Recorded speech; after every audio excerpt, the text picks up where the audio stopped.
To the next session. So let me get my slideshow up. I can see Anthony has joined us. Cool. So just very quickly to kind of get going. So welcome to October. Can you believe it that we are already in October? It's quite scary actually that you start talking about the number of weeks left in the business year in terms of where we're going. So just a reminder, as we always do, that this is about diversification across countries, currencies, assets, partners, and time. And it's about building your passive income and your portfolio growth sitting at the middle. And when we look at the 9 steps, what are we running through today? It's about the community, the partners, and the knowledge transfer, and it's about investments and results. So it's step 8 and step 9 is what we're going through. I do remind you that we've just spent an hour now going through the accountability. I do spend time after the session if you want to see me, or this evening, in terms of the accountability, hot seats, etc. And then step 8 and 9, which is what we're going through now, is where Anthony will go through a market review. We got the deals review. We do one main theme per month, and then we got the admin and just the updates for the month. Reminding you that any skill, and if you see there's repetition, I very much do this on purpose, because if you want any skill, the only way to get that skill is to repeat over and over and over again. And so we sort of say that imagine if every year you're going through countries, currencies, assets, partners, time and time management, mindset and strategic thinking, execution and accountability, and investing and review. And that's why we do this on a consistent basis. And so without further ado, I want to hand to you, Anthony. I'm always interested, and specifically in this month, because I don't know why, but my intuition and my pattern recognition always sort of tells me that October is a scary month to get through, because when shit goes down, it always happens in October. So I put that on one of the groups, and someone verified it with a whole bunch of things that have happened in October through history. So I sit with pensive. What's the word called? Can't think of the right word, but anyway, I'm intrigued to see what you're going to say with the markets at an all-time high and the fact that we're in this dodgy month of October, the chicane of October. Yeah, thanks, Scott. Let me share my screen and we can get into it. Quite a bit has happened, so I'll try and work through this as efficiently as possible. Alrighty, let's kick the tires. Let's understand what happened on an index level throughout the month of September. As a reminder, this looks at the 1 month, like I said, which is obviously September, and it looks at it in base currency of the respective index. So we can see here. Just to note before I read through them, you can see that the start of the month, much like the start of August, was quite volatile. You saw some downward pressure on markets, in particular, the Nasdaq falling quite aggressively to start the month. But then you see this kind of widespread recovery taking place throughout the latter part of the month. It was funny because it was almost identical to what we saw in August. We saw a little bit of volatility to start the month, and then we saw some sharp recovery towards the back part of the month. But all in all, S&P up 2.1%. The DAX, which is Germany, up 2.2%. FTSE 100, which is the UK, was the one outlier, down 1.5%. The Nasdaq up 2.6%. Both Chinese indexes having a monstrous month, up 17.4 and 18.8 respectively. Those are obviously the charts that you see here, just rocketing upwards. Australia up 3%, and the Russell 1000, which is a broader S&P 500, up 2.1%. So largely, all in all, some positive gains following a bit of a rocky start. When we look at everything in US dollars, you can see the DAX pushing that up to 3.1%. The FTSE making its way into positive territory, up 0.5%, obviously off the back of some dollar weakness. China continuing their rise, both indexes up over 18%, and Australia pushing up to 5.3%. So some interesting dynamics there at play. We'll speak to, or at least I'll speak to, the reason why China jumped so aggressively in the large stimulus measures that were announced there towards the last couple of days of the month. But you can see, in all, well received by the market and some aggressive repricing happening there. Looking at indexes on a year-to-date view, we can see there that S&P up 22%, DAX up 15.4% in euros, FTSE up just shy of 10% in pounds, Nasdaq up at 20%, China bouncing back quite aggressively there. The SSE composite making its way into positive territory as a result of that meteoric rise there towards the end of September, as well as Hang Seng pushing up to 30, again as a result of that very strong bounce towards the end of the month. Australia up at 12.3% and the Russell 1000 up at 21%. Looking at all of those indexes in US dollars, we can see pretty much a similar state of affairs. DAX up 16.6, again some dollar weakness on a year-to-date view, as well as the FTSE up 15.6%, again some dollar weakness relative to the pound on a year-to-date view. Chinese indexes, SSE composites up 13.4% and Hang Seng up 30. Australia at 14.2, again a little bit of dollar weakness there. Looking at our asset class returns, we show these Q3. You can see global REITs, real estate investment trusts, taking the top seat for the quarter. Obviously something that's very interest rate sensitive and rebounding positively to the interest rate cutting cycle. Value at 9.7, small caps up 9.5, and then the rest of the guys coming in behind that.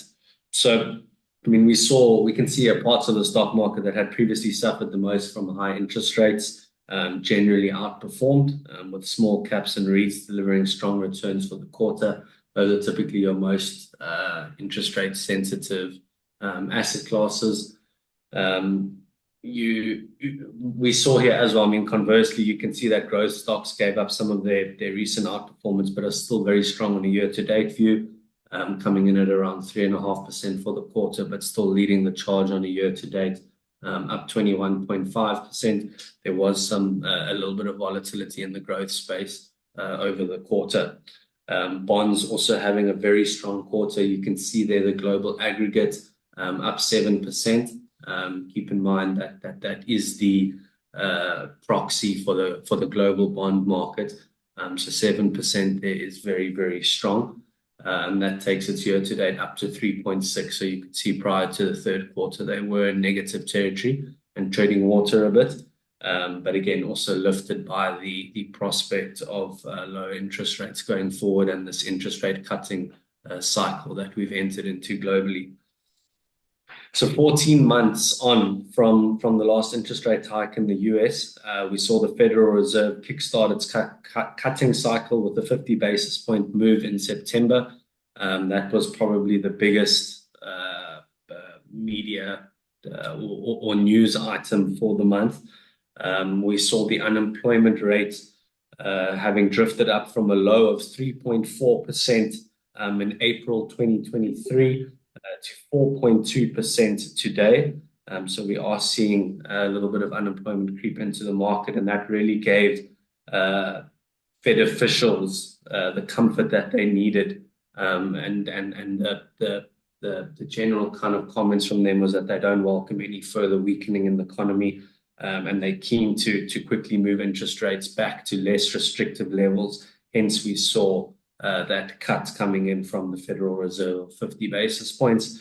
And then later in the month, the Fed's more circumspect view on the economy was vindicated by the largest monthly decline in consumer confidence over 3 years. So it was definitely time to start cutting interest rates and moving out of what's considered a very restrictive environment into something that's hopefully a lot more neutral, which I'll speak to on the next slide. So interestingly, a comparison of market pricing for future interest rates at the start and the end of the third quarter demonstrates how the rate outlook is perceived to have shifted. So on the 30th of June, which marks the start of the quarter, market pricing saw US interest rates reaching 4.4% by the middle of 2025. If we fast forward to the end of the quarter, investors believe that rates are more likely to hit 3.2% over the same period. So it just shows you there the level of volatility in this interest rate forecasting market at the moment. And it shows you why there was some volatility to start the month. It's really people are trying to get their head around where this thing is going to stop. And it's important from a valuation perspective to have some kind of idea around where interest rates eventually decrease to, so that they can run that in their models and understand the impact that that will have on certain companies. That's where we're seeing a lot of the volatility come from. So with inflation cooling and activity muted, other Western central banks also deemed it appropriate to cut rates. We saw the European Central Bank delivering its second rate cut in September, taking their rate level to 3.5%. So we are seeing this on a global scale. We've spoken about it quite a few times, but the West has definitely moved into an interest rate cutting environment. For those South Africans on the call, we also saw our Reserve Bank cut rates by 25 basis points as well. So it's a general kind of global theme happening at the moment, bar our outlier, China. So Chinese policymakers announced a raft of new stimulus measures. While many of these measures have been seen in isolation over the last year, such as cuts to interest rates or reduced down payment requirements for home purchases, the coordinated nature of September's announcement was the clearest signal yet that Beijing stands ready to support the Chinese economy and markets.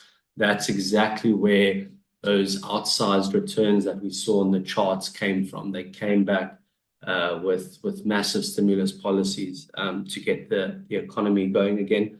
There was a whole host of them, like I said, but ultimately they've realized that all prior measures that they put in place just weren't cutting it. The market wanted to see more, and so they gave them more. The focus will now shift to the sustainability of the recent rally and the long-term impact of these new stimulus measures. So I don't think China is out of the woods yet. It's a good show from the policymakers, but there's still a bit of work to be done to understand the sustainability of this recent stimulus package. Alrighty, some interesting charts and reading that I came across during the month. The first chart in your top left part of the screen, it looks at US monetary policy and how that remains in restrictive territory as current rates still exceed the neutral rate. So you can see there in blue the current level of rates. We're sitting at around 4.75 to 5%, and you can see the market's estimate there of the neutral rate, which kind of hovers at around 3.2 to 3.5. So ultimately what the Fed wants to do, or what they're targeting, is getting down to that neutral rate by May 2025. So that means that we will more than likely see multiple 25 basis points cuts over the next couple of meetings. And the difference between where we are at now in terms of the federal funds rate as well as the neutral rate is around 1.5%. So there's still a little bit of work to be done by the Fed to get those two rates aligning. Because I think it's going to be interesting to see how that unfolds. What I've got below that is the same chart that we've looked at before, and that really gauges the market's expectation of what the Fed is going to do at the next meeting. At this point, I took this morning. Markets expect a 25 basis point cut at the next meeting. You can see that here in the concentrated expectation in 4.5 to 4.75. Which would imply a 25 basis point cut from the current levels. And it also aligns to my comments just now that I don't think we will see I mean, bar uh, any data that comes out softer than expected, I don't think we'll see further 50 basis point cuts or very aggressive moves from the Federal Reserve. I think they've done enough to keep markets happy at the initial meeting, and they'll take a slower wait and see approach on the rest of their cuts. I don't think you'll see these massive 50 basis point cuts again. But again, just as a reminder, and I know I've spoken about this a lot of times, we are entering into an interest rate cutting environment. And historically, this is a very positive environment for equity markets, bar any recession, right? We discussed that in detail last month. But really, the averages are in an equity investor's favor should there be no recession. It is a positive environment for equity markets. On the third picture, top right, number of the week. I included this because I just thought it was interesting to see numerically the number of the week, just to help contextualize the magnitude of the gains that we've seen in China over September. So that CSI 300 index jumping 8.5% on one day on the 30th of September. And that marked its largest jump in 16 years. And obviously, like I said just now, that was a result of the stimulus measures and the attraction that had for both local and offshore investors making their way back into the Chinese market. But that is a huge jump for China. You can imagine the dollar amount of market cap added to the market in just that single day of trade. So that was a big move. Looking at the chart below that, Chinese confidence is still, however, quite low. So one must keep that in mind. The stimulus measures are not an instant treatment. They take time to wash through to the consumer. And really, this is where the sustainability of this stimulus package will be tested in the future. So you can see their consumer confidence not looking great in the Chinese market. Like I say, these stimulus packages will definitely help, but they take time to wash through to the consumer for the consumer to feel it and become confident in the market again. So that's something that we will keep a close eye on. As a result of those jumps, I mean, China has entered into a bull market. I don't think they're in a structural bull market, but for the literal sense of the word, a 20% move up from recent lows suggests that they have entered into a bull market. So all eyes are going to be on the sustainability of that recent jump. Looking at the last chart, bottom right, I think it's an important one, especially because we're moving into Q3 earnings season. So a lot of people are going to be keeping a close eye on this. The bar for the earnings per share growth at the moment, or share price growth, is set relatively low. So we're not seeing this massive hurdle that corporates need to achieve and outperform. However, I think the market will be paying a lot of attention to the corporate outlook and corporate guidance from the bigger CEOs. So I think they'll want to understand what they're seeing in their respective businesses, and get a gauge as to how the economy is faring based off their comments. So you can see, as always, information technology, healthcare, and communications pretty much set to generate the highest earnings per share growth. They have fairly high hurdles to outperform, but the rest of the market, the rest of the sectors that haven't been as loved this year, when compared to technology and communications and things like that, don't have massive expectations placed on them. So what will be really nice to see throughout this earnings season is if we can see some of those unloved sectors generate positive earnings surprises, and see some share price appreciation come into those shares. They are due for a bit of a jump up now. Like I said, and like we've discussed in the past, they have been largely muted on a year-to-date basis. So it will be really nice to see some of that positivity flowing through into the rest of the market. And that also just helps generally um, with the overall perception of the market and the sustainability of the market. You need to have all participants at some point positively contributing. You can't have this environment forever where you've got a handful of people doing all the heavy lifting. You need to see that spread into the rest of the market. Again, as we've looked at in the past, in terms of valuations outside of the Magnificent Seven, there's certainly some opportunity available. So it will be nice to see that opportunity starting to flow through into positive share price appreciation. But yeah, all in all eyes on the Q3 earnings season. In terms of risks, I don't have a chart on it. We still have some conflict going on in the Middle East. So it's important to keep an eye on that for the better part. It has been relatively well contained on a year-to-date basis.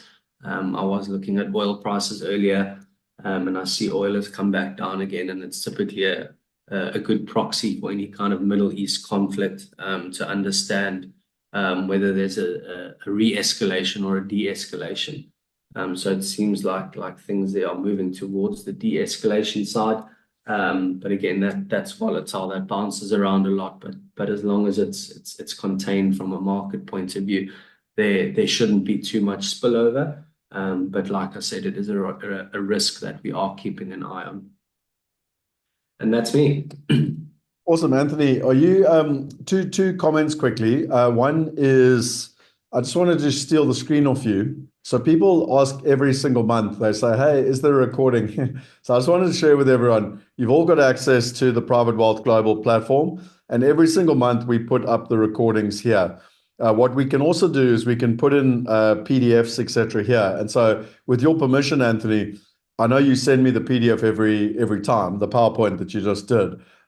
If you're happy, I could put it here so that people like have access to it. Are you comfortable with that, or do you only want people Yeah, to? 100%. No, 100%. Go for it. Wait, could I just ask when you email it to me, if you could just email it to Shane as well, and then we can just put it up, and for the community, then so just as an example, if you went to September, you could then watch the recording plus the PDFs would just sit at the bottom here, so that people have access to the presentation. Cool. Okay, so we're gonna go to the plan that Anthony and I and Glenn tried to start last week. So if you don't mind, Anthony, we're gonna keep questions if people want to kind of write their questions down or whatever. And I want to pivot to Glenn, who's kindly joined us and wanting to talk about what are some of the current deals. And then what we're going to do is that we've got the market update, we've got one deal, we're going to talk about a deal, because one of the feedback that we've been given from people specifically at the Wealth Weekend, we're not talking enough about deals. So we've got the market, we're going to talk about deals. Then we're going to have a breakaway room where I'm going to give you a topic to discuss. And then we're going to come back for the last 10 minutes of the hour just to discuss if there's any questions that Anthony or Glenn can assist with. You happy with that, Anthony? Awesome. Okay, Glenn, Yeah, without further ado, I'll stop sharing and I kind of want to hand over to you.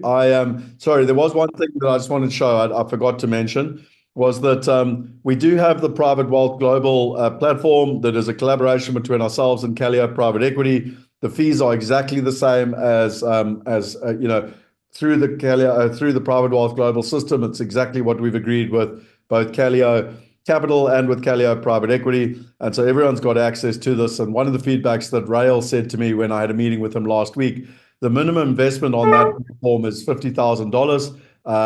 So it's the exact same platform, same logins and everything else. But there's a minimum investment of $50,000 and above on the Private Wealth Global. And then it's exactly the same as Callio Private Equity. And then Wealth Migrate is if people want to invest from $10. So sorry, I just want to kind of reiterate that because Raul said that wasn't clear for him. But anyway, Glenn, over to you, mate. Yeah, thanks, Scott. I just want to give a heads up. I've had Wi-Fi signal issues, so I've had to move. So if it becomes intermittent, I'm just going to turn my screen off. But without further ado, I'm just going to share the screen here. Hopefully everyone can see that. Okay. So basically, I think the purpose of this is just to give everyone a bit of a background in terms of one of the deals that we've been focusing on for quite some time. Um, this is a company by the name of Austin Business Finance.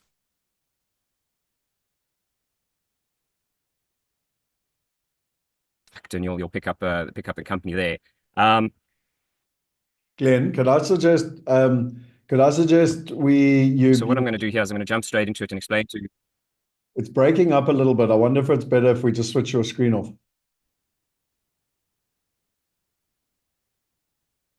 Can I try? Can you hear me now, Scott? Yeah. Let's just try with that. And then if you wouldn't mind just sharing your screen so the slideshow presentation so it comes up properly. Yeah, I'm just getting to that.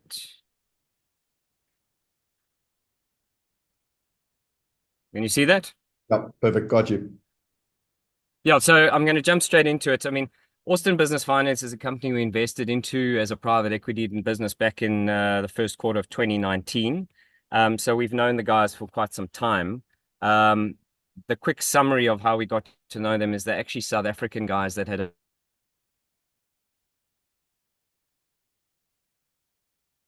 lending to franchisees. So franchisees,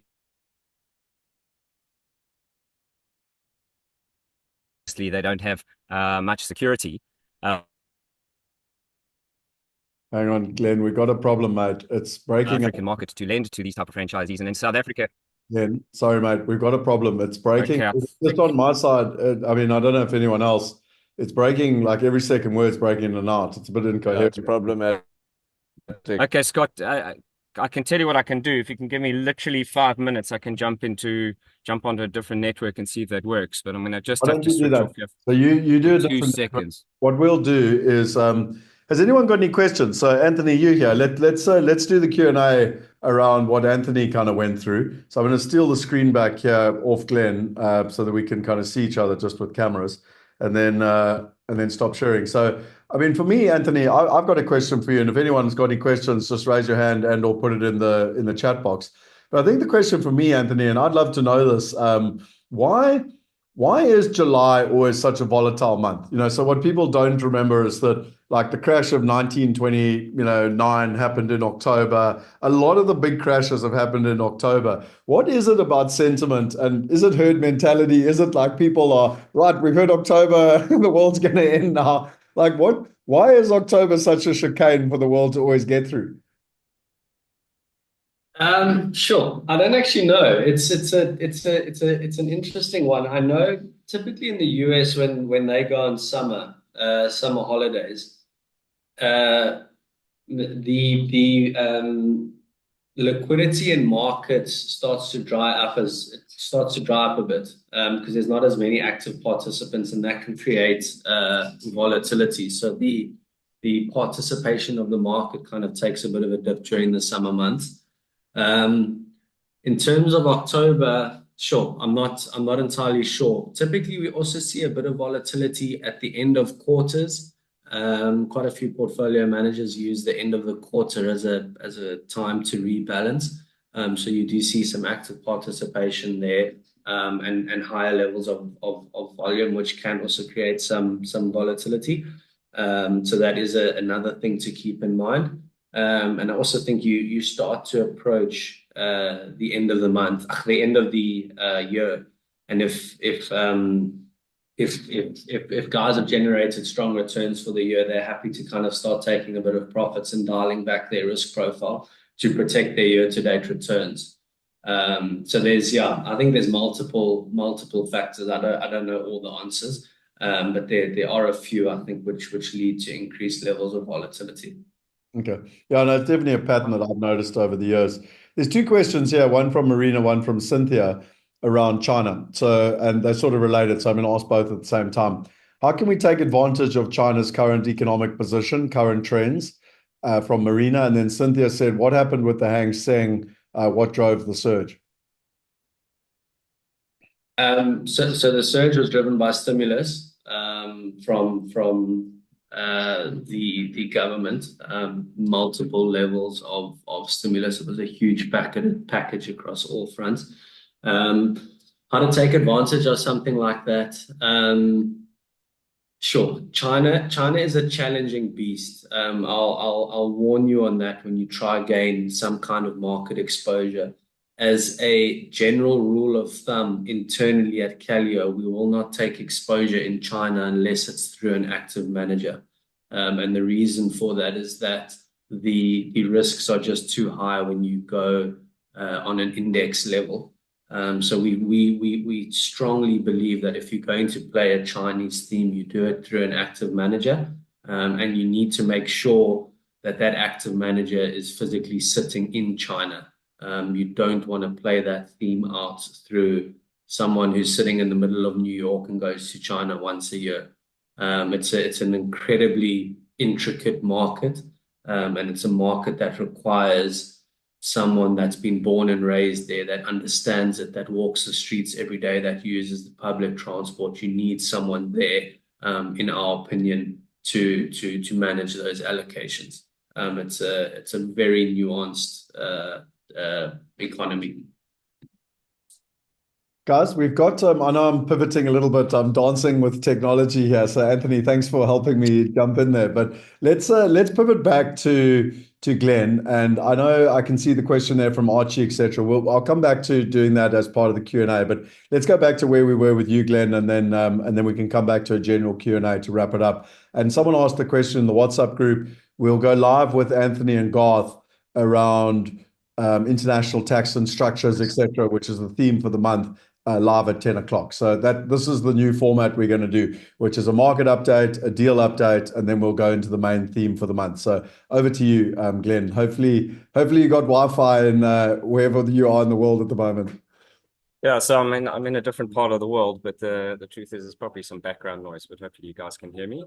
Yeah, I'm going to jump straight onto that presentation that I was showing you earlier. Okay. Hopefully you should be seeing that. Yeah, so we're seeing investment opportunity. Yeah, they were good. Yeah, so a quick summary of why we like this is we basically got involved with Austin Business Finance about 5 years ago, back in 2019.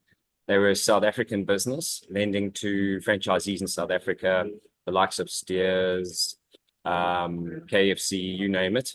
And they basically do a short-term kind of lending business, normally around about 3-6 month loans, maybe up to 12 months. Very good margin business. So we put a significant amount of equity into this. If you see there, we actually injected about $14.5 million worth of our investor money and our own money into the business. And it's been highly successful. So really what we did once we injected the equities is obviously it's a lending business. So it made sense to actually provide them with more capital. And we provided that capital on the basis of a loan program. So this loan program is an open-ended program where we are constantly providing debt to the company. And we've actually built up, I think, around about $8 million worth of investment in terms of debt into the business. Yeah, so really what I'm just putting summary on this page here really for you is to give you a little bit of background around who Austin Business Finance is. You can, they actually trade as a company called Backed. They're based in Austin, Texas.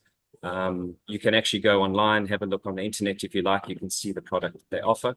Yeah, as I said, I think we're very excited about it.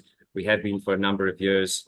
I'm going to jump to the next slide, which I think is quite important in terms of giving you some background to why this business is successful.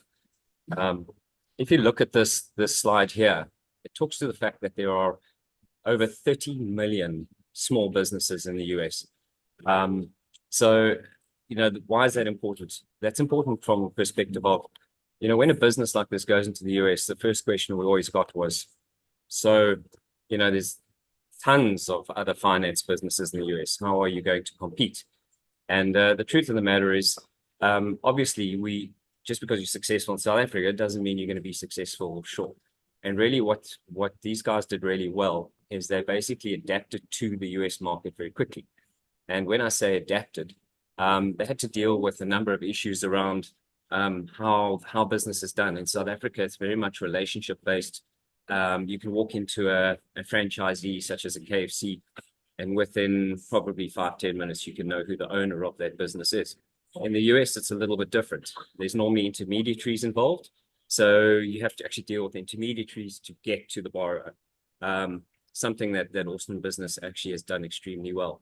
The business opportunity in the US also exists because of the fact that the big banks tend to be very structured and conservative in terms of how they lend.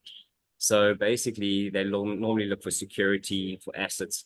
So a business like this really thrives because it doesn't have to actually address those kind of issues. Scott, I'm going to move through this quite quickly, just because I think it would be better for investors to basically be able to ask questions if they may have some. No, completely. And just to remind everyone, this PowerPoint is on the platform. So whether they go to the Wealth Migrate platform or the Private Wealth Global platform, this is there so that people can read through this if they want to know in time. Yeah. So this slide really is what I put here is just to show the history of the company's performance over time. The top left is just to show like that they obviously generate a very good profit.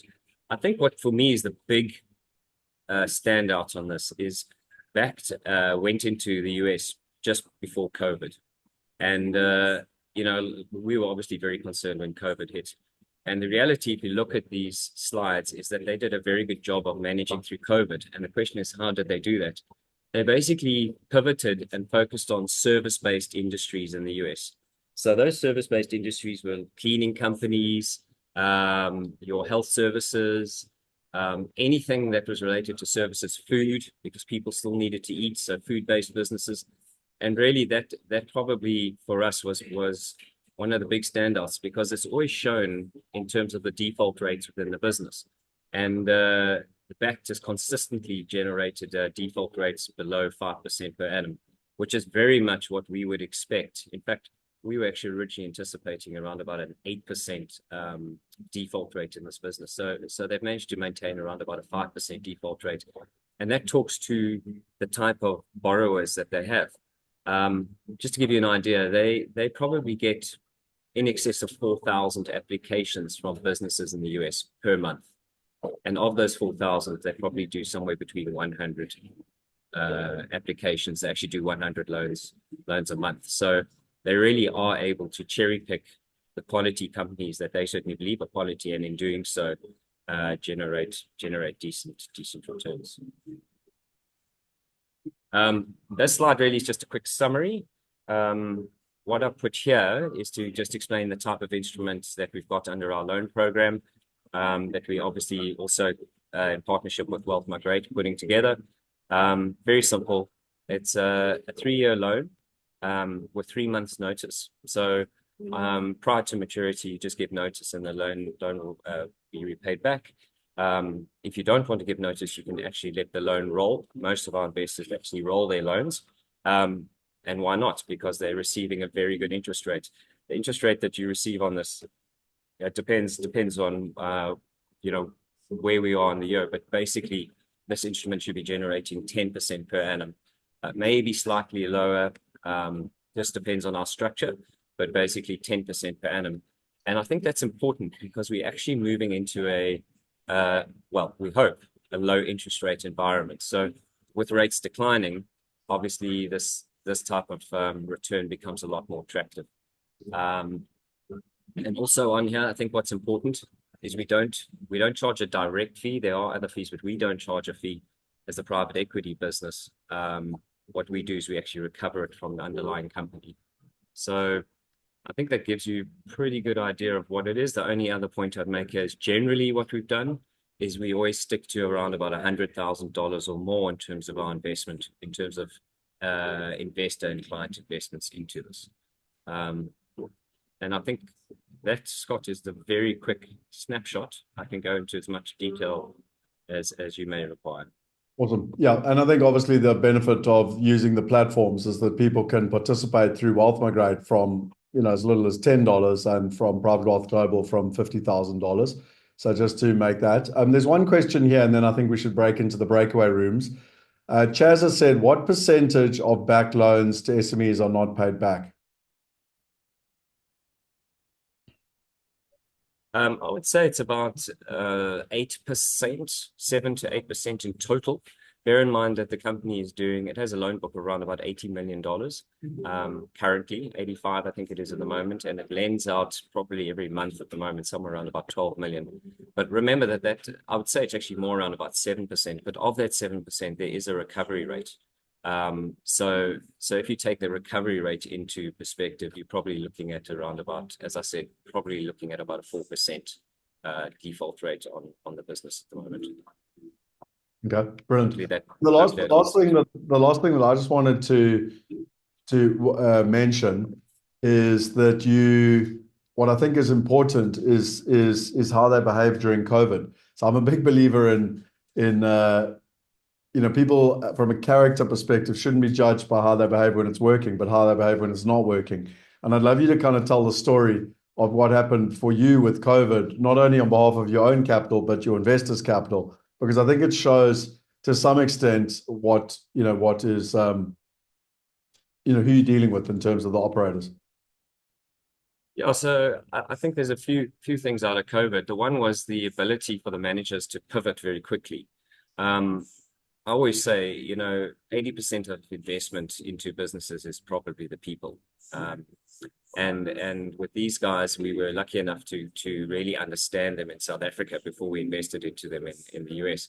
And why was that? That was I was, sometimes you get a bit of luck, but I used to be at RMB in South Africa, and they had made an investment into the business here, and I got a very good line of sight of how they operated and who they were as individuals, in terms of integrity, in terms of how they made decisions. So when COVID hit, COVID was one thing, because as I explained, they had to change very quickly just to focus on certain services. Just to give you an idea, in South Africa, they only lent to franchisees that were restaurants, food-based. So I think, through COVID and even prior to COVID, they realized they had to broaden that industry exposure, to the point now where, they're exposed to pretty much every industry in the US, barring the very big ones, the oil and the rest of it. They obviously won't touch that, but they're exposed to a number of different industries. They were very quick to understand, as I said, the middleman, and agencies called agencies. So they deal with agents. The agents would then source certain loans for them. I think what's important as well to understand is, over time, they've built a brand and a name for themselves. So they've got to the point now where they actually have a direct loan business, where they're actually talking to the clients themselves, and built that up. They also have an online application process. The COVID thing was as simple as, even through COVID, when we were sitting sweating, they were sitting there saying, "Listen, guys, we've got a strategy, and let's see how it plays itself out." I think the honest truth is, the only real default they had in the middle of COVID was actually a wedding services company, which kind of makes sense. You in the middle of COVID, you're not going to be called wedding events. That's it. Cool. And then the last question, and then I'm going to pivot into the groups, is that just because I think it's relevant right now, Jeff said, what are we buying into? Just so effectively, it's a debt to the company, where you're lending money to the company, and the company's lending that money on your behalf. And Marina, that answers your question. The 4% default rate doesn't impact you in any way, because if you're getting a return, like if you invest $100 and you're getting 10%, you're getting $10. The default rate is calculated into their financial modeling. That's not your problem. That's how they run their operational business. Yeah, Scott, I would actually add on that. I mean, the default rate is typical. A default rate when you're lending is part and parcel of finance and lending businesses.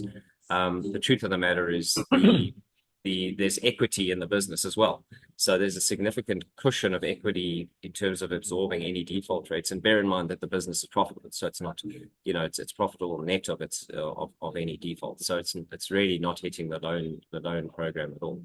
The loan program is kind of senior to the equity, and if you put in $10, in 3 years' time, you're going to get your $10 back plus 10% interest a year. Oh.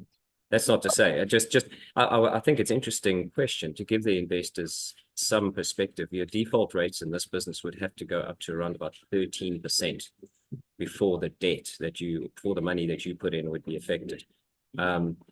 And as I said, we've consistently kept that well below 5%, for the last 5 years. So, obviously you've got to be careful, but we we obviously are quite confident, and we like what we see. Awesome. Let's break into the breakaway room. Alex, thanks for answering the questions. I do remind you that before platforms like Wealth Migrate and Private Wealth Global were built, the minimum investments in Germany were 250,000 euros and back was $100,000. And now with Wealth Migrate, people can participate at lower levels by us working together directly with Calio Private Equity. However, what I want to do is I want to create a breakaway room. So we've only done this once. We are literally going to go in the breakaway room for 8 minutes. So we're going to come back at 9:55. And the task of the breakaway room, the topic of the breakaway room is to discuss two things. So the first is, what has Anthony said and what impacts do you think will, be happening on the world economy based on what Anthony said? And the second will be to discuss Glenn and the deal. Just it's a discussion around the two things that we've discussed. So I'm assigning you all to rooms. Enjoy connecting and collaborating, and we'll come back into the room at 9:55.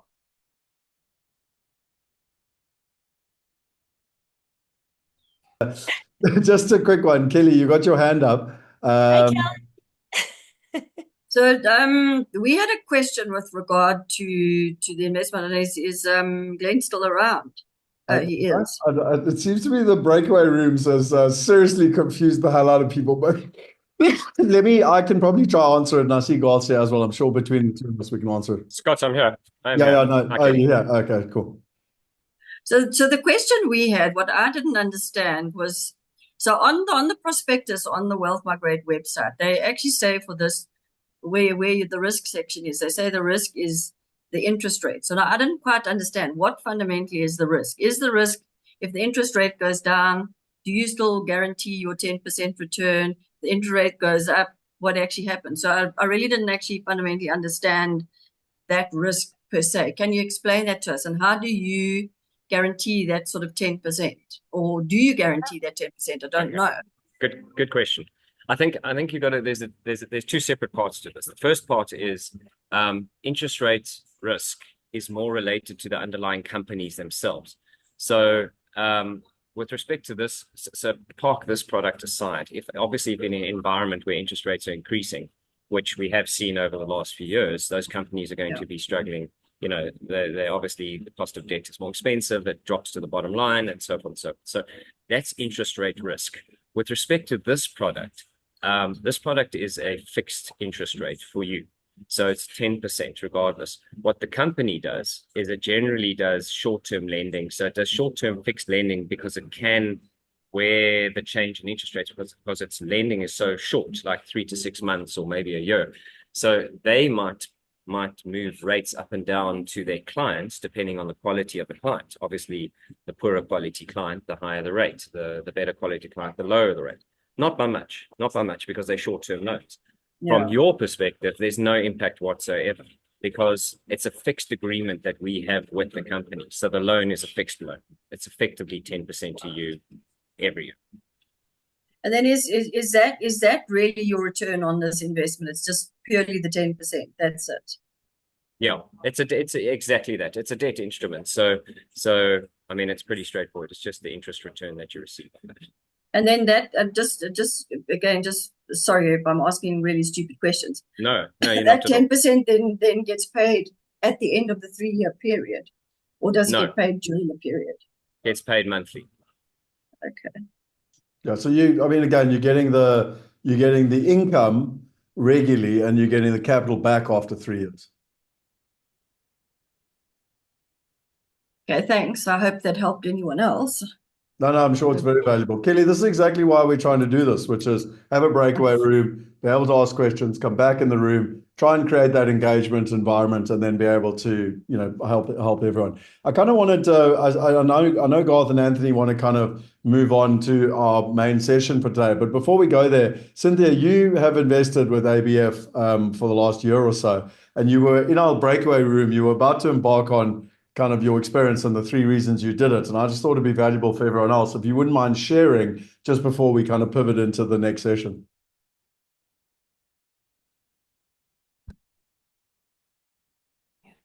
I have to unmute. Okay. Yeah, I went into Austin Business Finance 1.5 years ago. They've been paying, here's my US dollars on my Ys. They pay every 4th of the month. Yeah, they pay every 4th of the month. I convert the money from US dollars directly into pounds sterling, and it pays for my daughter's university in Bath and her accommodations. And I was just telling Mike the 3 reasons I went into it is, first of all, the fact that Calio invests in it themselves. It's like Scott says about property. He's never going to go into a property deal with a partner who's not putting his own skin in the game. So I like the fact that Calio was in there. The second reason is, sort of to what we were just talking about, the types of businesses they invest in. Those. Cody Sanchez calls it the boring businesses. The food, the consumer goods, the stuff that's going to that rides right through COVID, which obviously the company found out that if they're investing in the boring, what do you call them, the consumer staples. If you're in consumer staples, you're pretty much, you're in a good spot. And the third reason was just really personal. I grew up in America. My dad was a small business owner. Small business runs America. It's the backbone of the country. So I liked the way that if I'm in the S&P 500, I'm in, the big players. And if I'm with Backed, I'm supporting, smaller companies and the and small companies that want to grow. So that was sort of a personal third reason. But they've been brilliant. They pay every month on the dot. It adds up to, I don't think it's like what is it, Guy? 0.85% every month, whatever. It's the same amount every month. It may go up $1 or $2, but I'm halfway into my 3-year deal with them. And yeah, I put it, and just so that everyone in this group knows, I put a dangerous sum of money in there. I think private equity is supposed to be like, what is it supposed to be, like 10% of your 8% of your portfolio. The 1% have 8% of their money in private equity. I have 38% of my net worth in private equity. So if Backed goes under, I am going to come and stay with each of you for like a quarter while I get my shit together. Because if Backed goes under, I am truly fucked. Well, you won't be staying. You won't be staying with me because I'll be with you. So right, I have 1/3 of my network, but that was a Calio, a really specific Calio decision with me. I was in a weird position where all 3 children were going off to university at the same time, and all turned around and went, "Here's my tuition, and here's what I need for housing." And I didn't have any other way to come up with that money, but to go into private, but to go into this deal. Awesome. I do want to mention something there that's very important. There's a difference between the underlying risk of the company and a private debt product. Private debt falls outside of what we consider specific allocations to private equity. So because you're in the debt product, you're not taking on the risk of the company per se. So your risk is considerably lower. That's the only reason we would ever really go outside of those parameters. I view private debt very differently to private equity. You're not invested in the share of a private company. And you're not just saying that because you don't want me to come stay with you and Karen if the whole thing goes. No, listen, you're welcome to stay in our cottage. I'll give you free rent for a week. But just remember those kids and that we put through varsity if something does go belly up like a meteorite or bad elections. Okay. So Cynthia, thanks so much. Glenn, thanks for presenting. I appreciate it. Anthony, thanks for the Q&A. I hope everyone enjoyed the breakaway rooms, and I do remind you all that that's the purpose of the fireside chat tonight. So come and join us tonight. It might have felt rushed in 5 minutes. That's the reason we have the session this evening, where we can talk for as long as we need about everything we've discussed. Questions, Marina, you asking questions about the difference between Wealth Migrate and Private Wealth Global. I will explain it after Garth's finished, but I really want to respect Garth's time. Plus, I'm going to put it in a letter that I really ask you all to read. And thirdly, I'll discuss it more tonight at the fireside chat, so that it's just very clear for people the difference, why we've set it up like that, what we've agreed with Calio Capital and Calio Private Equity, etc. I just want to share one thing for you, which is the topic for this evening. So what we're going to be talking about this evening is what is it to be a global citizen and how to become a global citizen. And in some ways, this relates through to what Garth is talking about with Anthony today. So come and join us tonight for the fireside chat. I remind you, it's at 8 p.m. If you're not sure of the time zones, that's in 10 hours time. So it'll be starting in 10 hours time, and it's a reason to collaborate. And the other thing is, a number of people have been asking me around technology and things like that. So I'm actually putting together a special invite. Again, I'll talk about it tonight, but it's next Tuesday at 7 p.m. I'll share with you the links. I'm going to be talking, there's a lot of talk at the moment about exponential technology, how kind of technology is meeting investments, real estate, wealth, what is happening in terms of over the last 40 years with this technology gap in terms of etc. So I'm going to be doing that as a special bonus next Tuesday evening, the 22nd of October. And without further ado, I want to pivot into Anthony and Garth. And I deeply appreciate both of you making your time.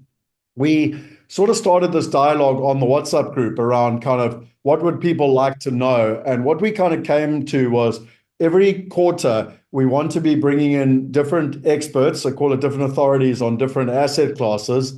And we want to be bringing in kind of specific topics around of interest to everyone on the group. And what people did is they put in a lot of kind of comments and everything else. And what I've tried to do, just to kind of keep it easy for Garth and for Anthony, is I curated those questions into kind of 9 questions based on the different questions that people were asking. Garth, with your permission and with Anthony's permission, my understanding is that what we're going to do is kind of just run through those questions in an FAQ style. And then if people have further questions, they can kind of put them in the chat box. I do want to put one caveat. This is not financial advice, and it's also not personalized. Like we got, over 30 people here. So it's very difficult to kind of be able to talk to Joe Soap, who's based in Bolivia and wants tax advice on their personal tax situation in Bolivia, plus how they do tax and structuring. So we really kind of want to keep this at a holistic level, which is why I kind of wanted to keep the theme around being a global citizen, etc. But before I go into the questions, Garth or Anthony, anything you want to kind of caveat, just because I know one of your concerns was the moment people are sitting going, well, tell me what I need to do. I live in Bolivia. It's not irrelevant for everyone, and every country can be slightly different, although there are overall themes. Well, first of all, I'd like to know why you're picking on Bolivia. Because no one in the mastermind's from Bolivia, so no one feels like they're being. Bolivia, of all the places out there. So the first country that came to mind that wasn't part of the mastermind group. So yeah, out of 192 countries that exist, or whatever the number is, you come up with Bolivia. That's fantastic. First of all, before we jump into it, hello to everybody. It's great to see a lot of you again. I haven't seen you since the Wealth Weekend, so it's really, really nice to see you. It came as no surprise that when I logged on, Cynthia was talking. Sorry, Cynthia. But yeah, hello. It's great to see everybody again. And yeah, just on that, Scott, yeah, we're not giving tax advice here. We are qualified to give financial advice, but not in a general forum. So anything you use cannot be used against me in a court of law. Okay. Awesome. Anthony, anything from your side before we get going? No, all good. I think you've covered it. Maybe the one other caveat is that a lot of these things are also balance sheet or personal balance sheet. Yeah, they will be affected by your personal balance sheet and what you currently hold and what you don't hold. It's another thing to keep in mind. Awesome. Okay, well, let's rock and roll. If people want to put in questions, please chuck them in. If we've got time, we will try and get to them. But I'm going to kind of start with the questions that we've curated based on the kind of the group feedback. So the first one would be, and I haven't specifically put people's names down because I've kind of taken a couple of questions and put them together. But the first one would be, I would like to benefit from hearing about assets acquired to generate an income. So this is a general theme, Garth and Anthony, when I talk to both of you, just around kind of the general theme from a lot of people is I'm approaching retirement, or I want to kind of focus on income producing assets. And the general theme was kind of what should I be looking at? And you want me to take this one? Yeah, go for it. I'll happily add on as well. Yeah, great. So there's 2 schools of thought, and it's quite difficult to cover this briefly. So when you look at income generating assets, and certainly when you throw in the word retirement, it's a slightly different mix to what we often look at as generating income assets in the family office. When a person's acquired sufficient wealth, that is, you've got capital at a quantum that is capable of sustaining income. You've got to make a decision. And I know this question comes up later on as well. You've got to make a decision about whether you're going to try and get that capital to produce sufficient income through income generating assets. So what I mean by that is you can either distribute income, all right? So you can buy a dividend rich portfolio. So in other words, you buy companies that are known to release dividends. You can buy property REITs, real estate investment trusts, if anybody doesn't know what the acronym means. And a lot of these REITs release income. Now, in a situation like that, people will take this income and they will typically get sufficient income from that. The problem with, a REIT, the rental incomes, etc., and that is that they often, they're taxed.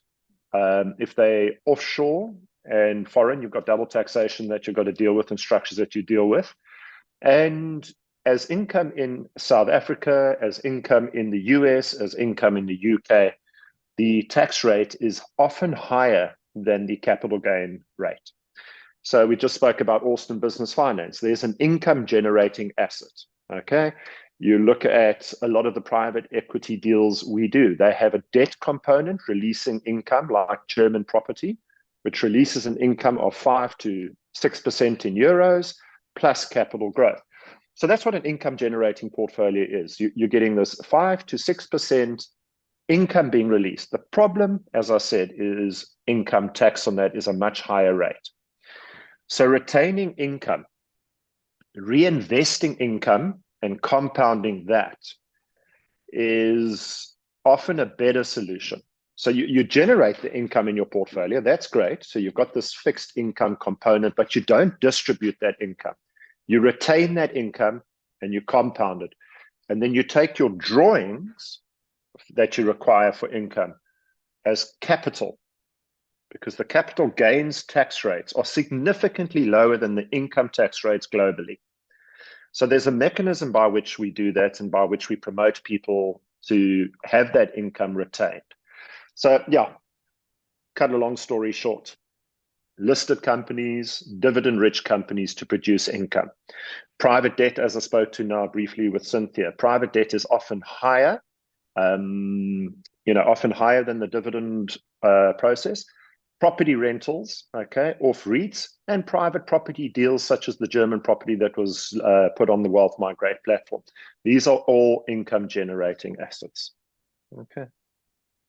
I think I'll take it a step further and I'll use Awesome Business Finance again as another example.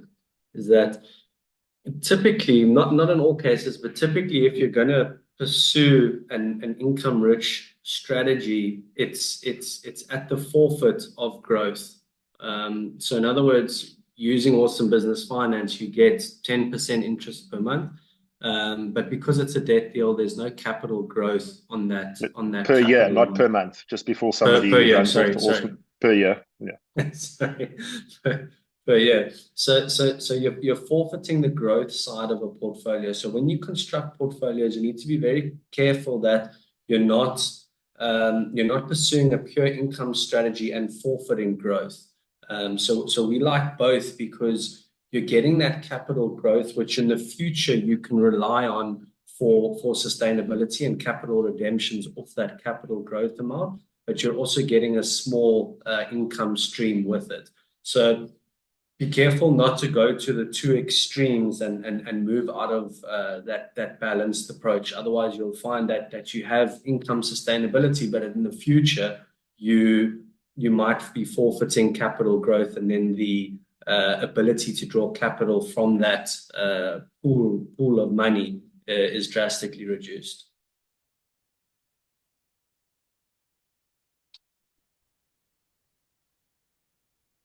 Mute. Unmute. How did I get muted there? Anyway, I said I've got deja vu of the wine farm where I can see that this could be these questions could go on. Okay, so the second question is, Kelly, could you talk to us people about setting up dividend paying equities portfolios in retirement? There are groups online with people solely generating their incomes from dividend payouts. I want to answer that question with an expansion on what Anthony was saying. So a lot of people will, let's say you got 1 million units. You retire or you want to generate income from 1 million units and you get 10% from Austin Business Finance. That's your entire wealth. You generate 100,000 units of income and you taxed on average 40%. You end up with 60 units of income. Right.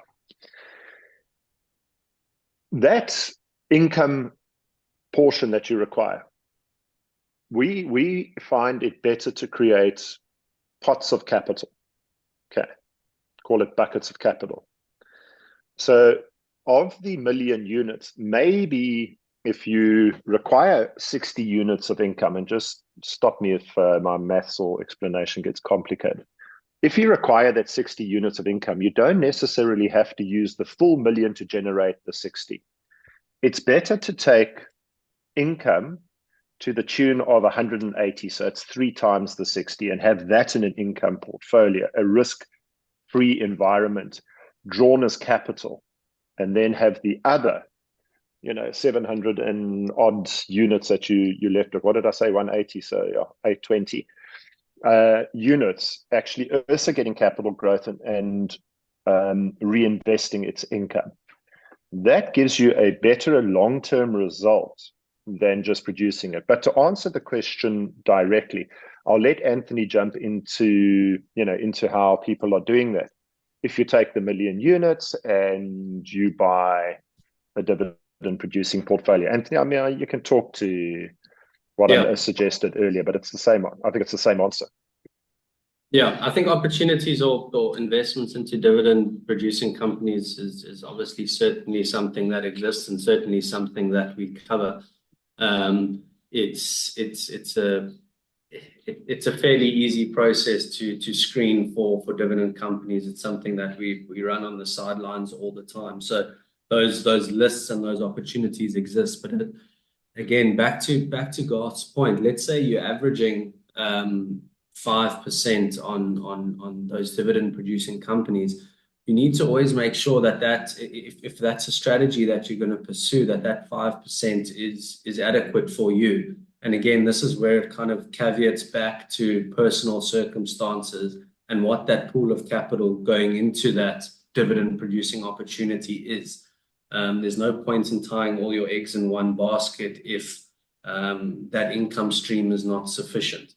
Then we need to revert back to what Garth was saying and bucket approach it, and make sure that each bucket is doing its necessary thing to provide that sustainability up until age 99 or age 100. Anthony, could I adding to that? Sorry, Garth. Yeah, I just want to add to that. Remember that dividends is taxed differently to interest. So dividends are quite popular for that reason, in that foreign dividends has got quite good, in South Africa, it's got quite a good tax-free portion before it's taxed. And dividends are, obviously taxed at that much lower rate than income tax. So that is why dividends is so popular. And dividends exist both in the listed space and in the private equity space. So we have an investment in a company, Nucleus Logistics. It's a very, very dividend-rich business. It's flying, it's producing dividends, it's distributing dividends. And again, in companies such as that, private equity dividends tend to be significantly higher than the listed space dividends. So it is a great strategy, but it's a strategy that requires personal discussion. So whoever asked that question, I mean, I'd be very happy for you to reach out to us directly and we can go into a little bit more detail around it. Okay. Just on that note, I just want to kind of highlight what we share with people here. And this is all about that portfolio optimization. And Anthony took people through this multifaceted approach where you've got your individual circumstances, you've got your asset liability model, and you've got your Enneagram profile. And that's ultimately going to help you with your portfolio construction, which is your plan. And again, tell me if I'm wrong, Anthony, but that's what I was hearing you say in terms of that individualistic approach of different investments will actually align with your plan. So it's not about, is this investment good or bad without having a plan? Because it's actually, you have the plan first, and then does the investment suit the plan, which is the other way around, basically.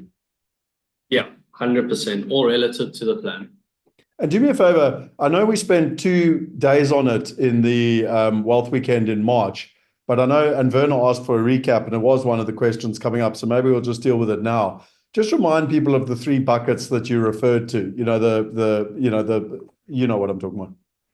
Yeah, sure. 3 buckets are your income bucket, your essential capital bucket, as well as your growth bucket. The income bucket ideally runs for 3 to 5 years. The essential capital bucket ideally runs for 5 to 7 years, and the growth bucket runs for 7 years plus. Now, having an understanding around equity market cycles and the fact that on average they last roughly 7 years, one starts to get an understanding that depending on the bucket that you allocate to, the more risk you can start to pick up as you move into your essential capital bucket as well as your growth bucket. Why? Because your time frames are longer, which allows you to see out full market cycles and start to bear higher equity risk. So in that income bucket, we're typically looking for investments that place low on the risk spectrum. So things like Austin Business Finance could fit in there. Any kind of income funds that have an allocation to bonds and cash instruments and things like that. They're typically deemed as much lower risk. And then as we start to move our way up the risk profile in the essential capital portfolio, we're looking at more equity-rich strategies.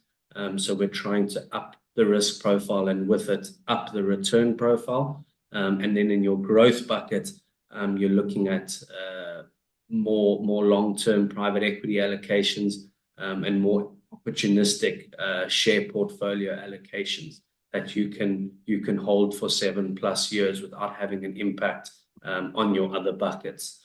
And then essentially the strategy post that is once income buckets and things like that start running low, you're taking your profits from the other two buckets and you're creating somewhat of a waterfall approach, and you're trimming profits across the spectrum and topping up income buckets, and then you're running the strategy again.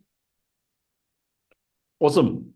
Thanks very much. I hope Verna enjoyed the recap, because I know that was probably the highlight from the Wealth Weekend in March, where you spent a lot of time going through those different areas.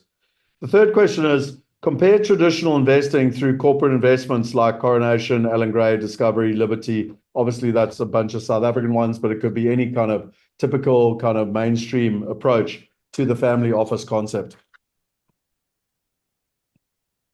Agnostic across all platforms, jurisdictions, and institutions would be my summary to that question. We retain the ability to use anyone under the sun, but we're not tied to one particular institution. I think that's key to understand. We can use any one of those platforms or investment funds that you just mentioned, but we're not tied to them. We don't have to use those solutions. I'm going to simplify a couple of the things there. Coronation and Allan Gray are asset management houses. Okay, Investec, asset management house. BlackRock, asset management house. Fundsmith, asset management house. These guys are doing one job and one role, competing with each other. Okay, Allan Gray competes with Coronation. Coronation competes with Investec, BlackRock, all of them, they compete. So each one of these companies runs a global equity fund, a global balance fund, a global, income fund. And they employ guys that come out of varsity and, they go through a training process under the senior managers. And an Allen Gray equity fund does well, and then Coronation offers the Allen Gray equity fund manager more money, moves to Coronation, then Coronation does well. So it's very important to understand that an asset manager is selling their asset product. The family office looks at all of the asset managers and says, what person behind the global equity fund or the income fund is the superstar? So we're interested in the family office, in the people, not the fund. So when you go through all of this, we tend to talk of individuals rather than funds. The family office sources individuals such as Glenn Scorgie, Selwyn Blyden to be superstars at that role. Often they don't work for us. The reason we have a private equity division is because there was nobody actually bringing the family office private equity opportunities to the public or to smaller people. They were being contained within the big companies and they were the domain of the high net worth.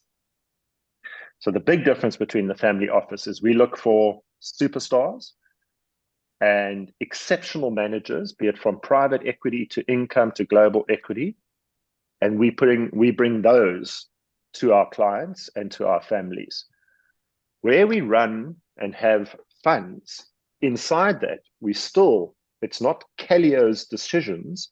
We build the funds around other superstars in the fund-of-fund approach, and that's a tax structuring opportunity. It's not about funds and traditional funds. It's about tax structuring, probate and international opportunities for people that can't afford the cost of going offshore from a country like South Africa, for example, to go into these managers directly. So we bring those things in the form of feeder funds.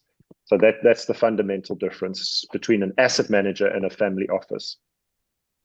Could I extend on that? And it's not a question, but I think it's important. And Garth, I know you and I have already made a video on it, but most people are too busy to listen. Have we?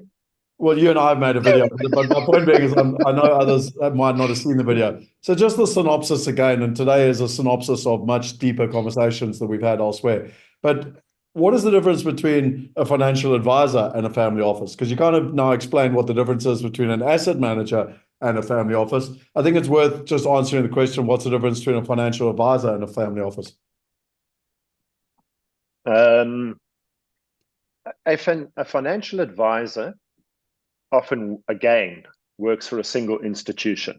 That's known as an acting agent. So you get a Charles Schwab agent, you get a Morgan Stanley, a BlackRock and Allen Gray agent. They're a financial advisor giving financial advice around everything, but taking the process to Allen Gray or whichever house they work for as a solution. An independent financial advisor, an acronym known as the IFA. The financial industry loves acronyms. We'd like to destroy the financial language and make it simple. But an independent financial advisor represents several houses. He goes out and he says, I'm going to use this one, that one, and everybody else. So he can be quite agnostic, but he is a individual giving you advice.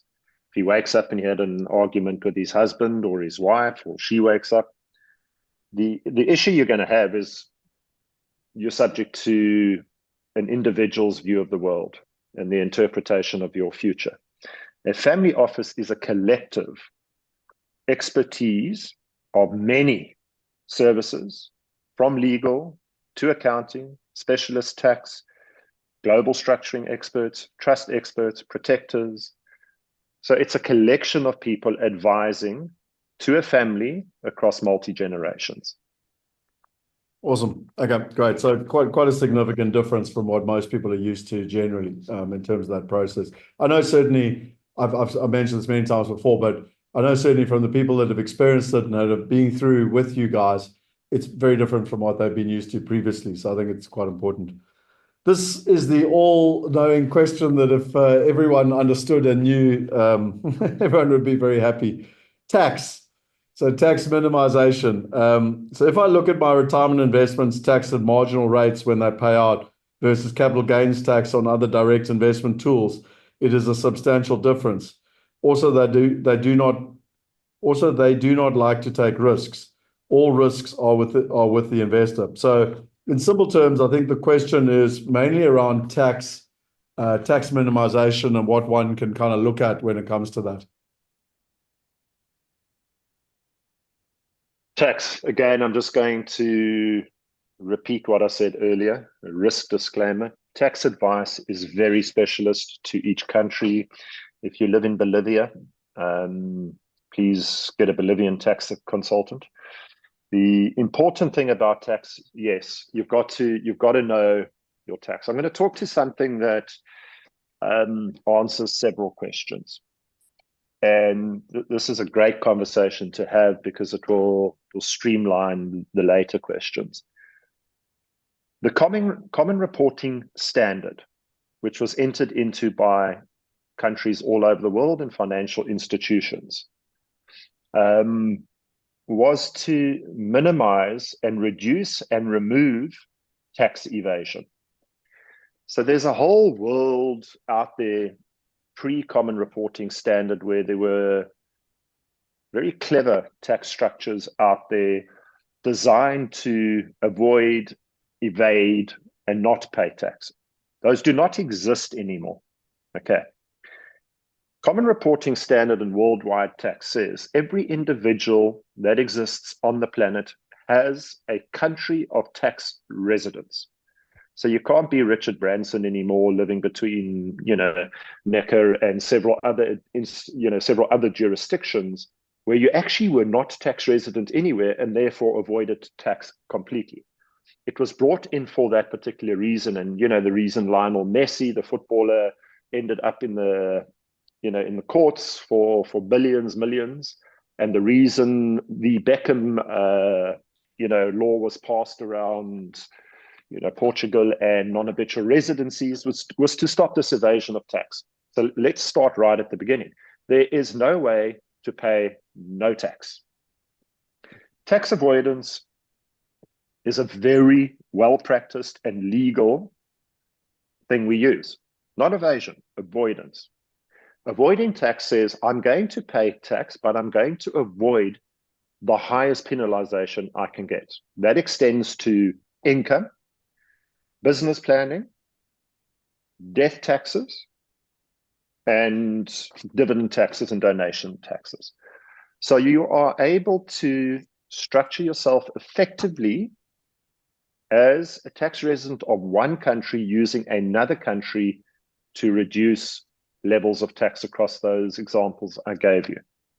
So you have to be resident in a country. Common reporting standard says that a country in a foreign jurisdiction to your tax residency will report to that country. I'll say that again. I'll give an example. I'm a South African. I invest in the UK and I invest with Barclays. Barclays is obligated under the common reporting standard to have a tax number from South Africa saying it's a South African tax resident and can report to the South African tax authorities on you holding that bank account. That is self-certification where you are required to say, I'm a person of tax residence in this country.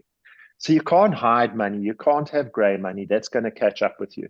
But you can use tax avoidance and tax minimization structures to improve your situation and to minimize the tax percentages you pay. Okay, so that's just the foundation of many of those questions. The next question is, I'd like to know more about family trust tax implications and whether in today's tax rates it is an efficient haven, especially at retirement. And then there's a caveat to that, perhaps some info on ins and outs of offshore trusts. All right, so I'm going to do this as a global citizen and not as a South African. as a global citizen, one can still use a trust very effectively, not as a tax evasion tool, but as an estate planning and a legacy planning tool. The letter of wishes on an offshore trust, okay, the letter of wishes has the same influence as a will, and in many circumstances can be used like a mini family constitution. So an offshore trust for a complex family or a family with a lot of differences can equalize the playing field. So it's a generational planning tool. It's a generational wealth preservation tool, and it is an estate planning tool. So what I mean by that, I might have a daughter who is going into medicine and is going to be the next brain surgeon. I might have my other daughter who's a creative, and they're two totally different people. So I level the playing field by using the letter of wishes in a trust to balance the playing field. So it's a generational planning tool, to use a very simplistic example of complexity in family and differences. From an estate planning tool, when you set up an offshore trust or a local trust, you set it up because it has tax residency in a jurisdiction. But being non-biological, and by having your assets in a non-biological tax entity, it can't die. Therefore, if it can't die, it can't be subject to death taxes. So another great example of why it's beneficial. It's not penetrable by creditors. I drive over the neighbor's Maltese poodle, like Bolivia. I don't have anything against Maltese poodles, but I drive over the neighbor's Maltese poodle, and this was a prize show dog that brought in a revenue of 40 million a year at dog shows. I don't know where I get these things, but let's go with it. So we've got to brings keep in a revenue of 40 million. Keep tax and structuring interesting, you know. So. I don't know where I'm going with this, but I actually have no idea where that came from. I need another cup of coffee. So I drive over the show dog, the golden doodle, I think is the more appropriate one these days. Brings in 40 million, and the guy sues the daylights out of me for driving over the dog. I don't have assets. I'm a man with no substance. My assets are owned by a legal entity somewhere else, and that legal entity has an income relationship with me and a capital relationship with me. So I protect my assets from risk. If I'm going into a very risky business and I'm scared of the risk to my other assets that I've accrued in my life, it's a great asset protection tool. It's a great tool. Along with a simple company, it's a great tool if you're a global investor and you want to avoid US CITES tax as a non-US resident. US CITES tax, UK CITES tax, many countries have CITES tax. This is you invest in the country, and because you are holding an asset on their stock exchange or on their soil, they can charge you death taxes in the US from 20 to 40% on that asset. Again, a trust can't die. So CITES tax, estate taxes, death taxes. So the benefits are massive. If you set up an international trust, you have to take local tax advice. An international trust outside of America has punitive tax measures if set up in a jurisdiction that is a tax haven. Portugal taxes a tax haven trust at 35% as opposed to the much lower 18%. So where you set up the trust is a consideration of where you are tax resident. So I believe they are incredible planning tools. They are incredible asset protection tools. For South Africans, they still have massive tax benefits if you start early enough and you accrue your assets in that trust. Or if you're a young person with wealth, and young like me, at 52, extremely young, and you've got a long sort of financial career still ahead of you. You'll still accrue a lot of wealth in that trust, even if you started late in life. So yeah, I'm a big believer in, if you have acquired wealth, don't expose it to risk. Adding to that, many countries have a diminishing tax base, for example. So wealth tax, the wealthy are getting taxed more and more, both on living taxes and on death taxes, which I think is a great thing to sort out the wealth disparity, but I'd like to control where I spend money or send money as a person, to balance those disparities. So with those taxes increasing in most jurisdictions, with the tax bases being hit harder and harder, trusts are very good at separating you from those taxes. Okay.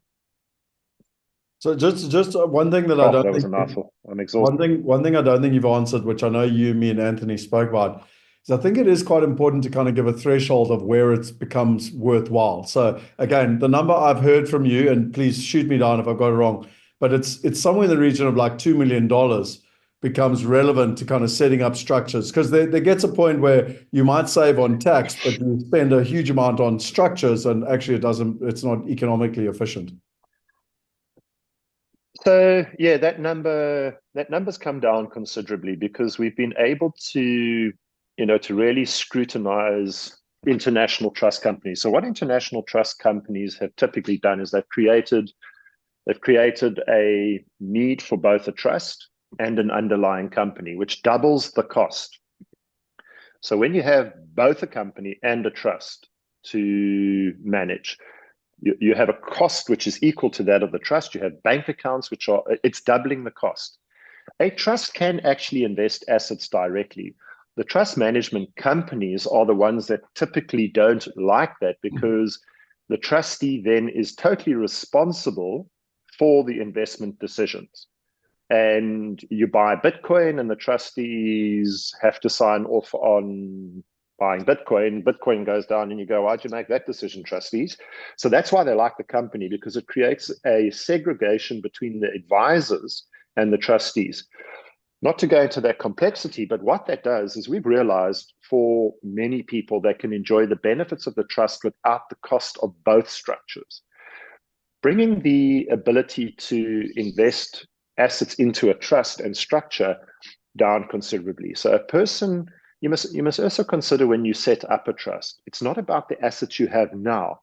It's about the growth assets and what those assets can achieve. So you have to do an exercise and say, okay, I'm only worth $500,000 today, but I'm going into this thing called Bitcoin, and it's $2,000 a coin. And, guys are projecting $60,000 a coin, just to use a high growth asset example. And it does that. And now you're a gazillionaire, and all of that's contained in the trust. So you've got to look at the assets you hold. You've got to look at the predicted return on investment or business and say, well, I'm worth 500 now, but wow, within 3 years, this could be $3-4 million. So the assessment is about the growth of the asset and the potential tax consequences in the future. The costs are actually mitigated again by the benefits in tax and costs of trading if done correctly. So again, it depends on your country of residence. A trust can be a good idea or a bad idea, but depending on your country of residence and, what the personal implications would be in that country. Just one thing I want to show very quickly, because I know we chatted about this, and I know it's nuanced, and I know there's a couple of things, because what God said to me was that if you're dealing with a trust and the trustees, and they're not just going to give you permission to go to a platform and just kind of invest on anything for exactly what God said. But if you specifically, and just because we spoke about it today, discussed ABF, Austin Business Finance, and you want to go and invest in Austin Business Finance, I just wanted to kind of share with you that whether you're on Wealth Migrate, you can actually go in and you can set up a profile in your own name, or you can set up an offshore company or trust. So you can invest directly on the platform, using a trust. And equally, if you go to Private Wealth Global, it's the exact same functionality. So I just wanted to kind of let you know that it's possible from a technology perspective. You would still have to nuance what God's mentioned, around like dealing with your trustees, etc. But the point is the technology is capable of doing that. Cool. Next question. Are offshore wrappers, trusts and pensions different for different countries? Long answer, yes. Okay, short question. Should people look at tax? Sorry, I'm just going back to the question here. Offshore wrappers as a solution. Yes, they like trusts, offshore wrappers, and even funds take care of a lot of estate planning complexities. Okay, we don't live in a world where. So let's explore wrappers. You get tax wrappers, which are effectively international endowments. Okay, which takes all of the tax reporting burdens off your balance sheet and puts them onto whichever company is providing the wrapper. Today, you get modern instruments known as actively managed certificates and various iterations of those. All of these things, what they do is they take the asset effectively off your balance sheet. They create a net asset value of purchasing into that, and you remove the tax burden of reporting on all of the ins and outs inside those.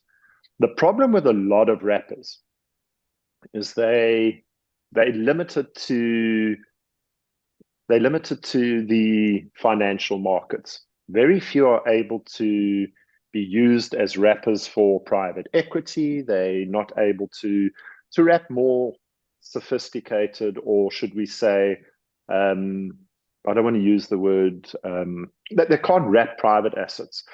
So actively managed certificates are able to do that. So an alternative, for example, for a high net worth person, and we've done this, an alternative to a trust for an individual can be an actively managed certificate produced by one of the financial institutions in Switzerland, and a person goes into that and can buy all of their assets and their listed portfolios in that.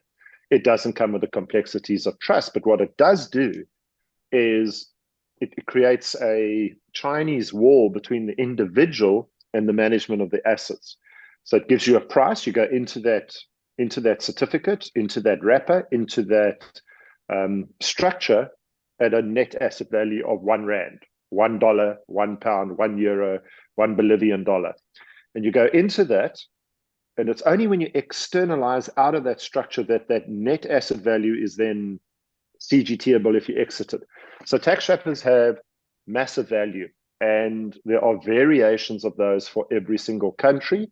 And you are actually there's very few countries I can think of that benefit doesn't extend to offhand, possibly Venezuela.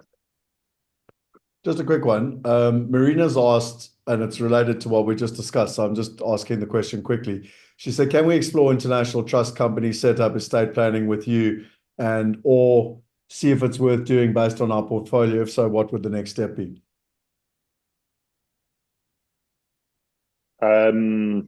Marina, what's Marina's question? Just well, say I think in simple terms, I think what she's asking, and again, Anthony, to my knowledge, when someone's meeting with you and kind of running through their, let's call it portfolio construction, this would be something that would be taken into account as a question and a thought process. What I think what I'm trying to say, and again, Anthony, I need your guidance here, is that it's already been taken into account as per the journey that we've already kind of got set up. Is that correct? Yeah, I mean, especially with Marina, it is something that we're busy exploring. Her tax residence doesn't help the international trust argument at all. But again, it's something that we are and have looked at, and yes, it is taken into account.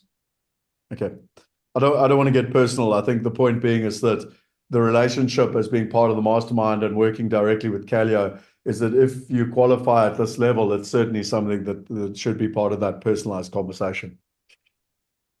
The next question is, we've already spoken about the tax implications of common reporting, so I'm not going to repeat that, but I'd like to have a session on global estate planning. With having money portfolios offshore, we found issues with higher taxes and estate duties. So we are encouraged to diversify, which I have no problem with, but it does open up a lot of issues with regards to tax and estate duty. What should we be doing around estate duty? It's a very important question, because it links back to what I was saying earlier about worldwide taxation and tax residency. Over and above common reporting standards and those things, a lot of double taxation agreements were brought into place and enhanced. So in many, many situations, people are misled into thinking that they're going to pay, by going offshore, that they're going to pay international death taxes everywhere. You don't. As a worldwide income, you pay income tax in your country of tax residence. The same with death. You pay the state duty death taxes in your country of tax residence, and you get a credit, and you don't actually pay in both countries. So to differentiate, when I die and I have an international portfolio, I'm not subject to taxes on my international portfolio. I'm subject to death taxes in my country of residence. However, this is the difference. If I hold an asset known as a situs, which is a Latin word for situated, sited in the country, if I own an asset in a country specifically, they can tax you on that being a resident-based asset, but you still get the credit. So in America, I own a property. The taxes on property are quite carefully calculated, and that tax can be from 15 to 40%. You get a credit for that. You don't pay tax twice on that. You get a credit for that. Now, again, it is so easy, and all of the structures that we have these blocker structures where a company owns the asset, you're the ultimate recipient of it, so we don't have that situs issue coming into play. So going offshore and being told, don't go offshore, you're going to pay international taxes, is very incorrect. There are many mechanisms to go offshore, diversify, use wrappers, use AMCs, use blocker companies, use good structuring to get the benefits of the international market. As a South African, 99.4% of the world's markets exist outside of South Africa. So you're going to stay onshore. Come on. It's such a small contribution to global GDP. You have to go offshore and enjoy that. But the simplicity of going offshore must be appropriate to the quantum. You don't go and set up an international trust for $100,000 and take the money offshore and go through all of that complexity. That's why there are feeder funds to expose yourself to international assets. That's why there are business opportunities like Wealth Migrate, where a person can access these things through a platform effectively. So for every problem to go offshore, the solutions exist. And, that goes for any country. You should be investing offshore, and the estate duty complications, in a discussion through this collaboration and partnership, you'll be able to get, individual advice that would cost you $5,000 to $20,000 on this subject for free. It really is. We know this stuff. We've worked with this stuff. We can give you the generic stuff. When we get to the specifics and you need a very specific tax consultant, that's what a family office does. We bring that in. But you're able to cover so many of these bases with simplicity and without cost through this mastermind. Thanks, God. The next question, and I'm conscious of our time, so there are questions coming in. I'm nearly done with the generic questions we had, but if people do have, let me know in the thing. I want to go to Werner's question because it relates to the question that the next question we had was. So Werner said, on the Wealth Migrate platform, at what stage do we need to declare tax at your tax residence? We get dividends and it's allocated to our wallet. Similar with crypto, if I'm invested and move funds between tokens or coins, but transfer it to my wallet between transactions, but don't cash it into my tax resident bank account, do I only pay tax when I take the cash to my residence or my own bank account? This is regarded as capital gains.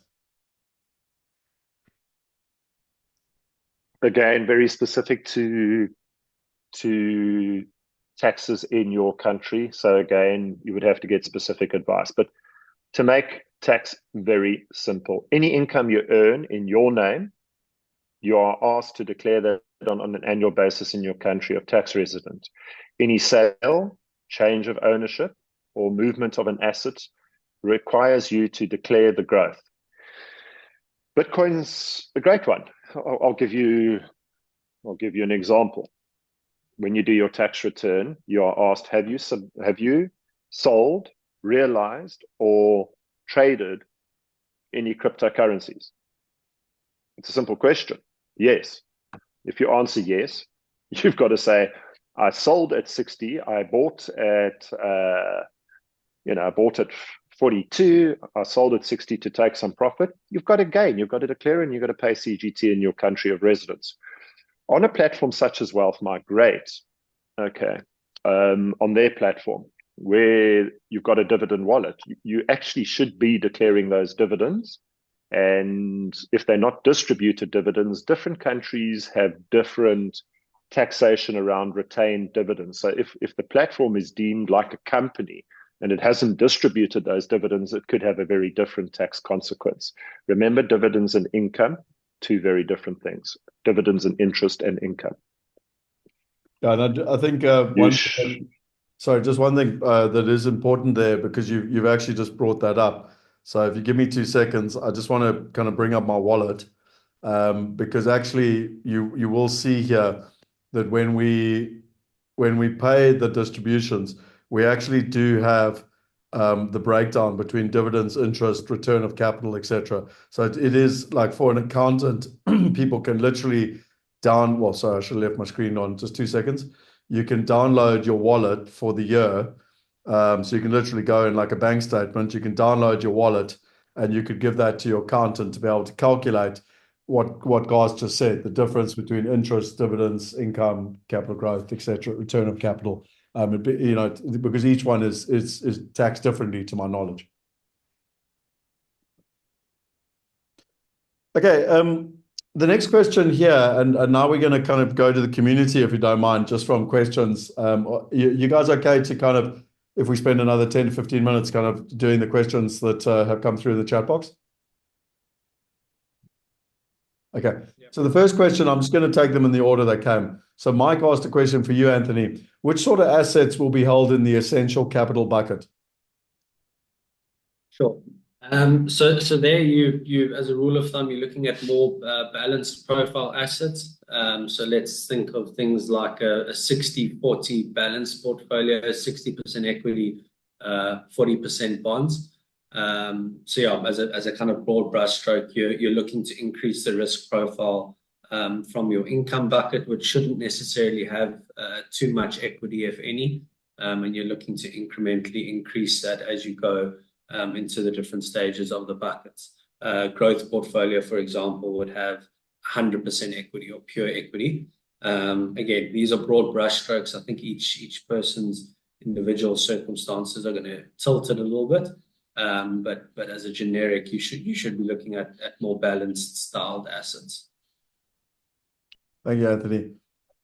I wish we could somehow have had the recording for the weekend in March, because I know you went into this in a huge amount of detail, and it was very valuable for the people in the room. Kelly said there's some talk in places of taxing unrealized gains and also increasing tax on dividends, thinking UK, US. I don't know who, to either of you, open question.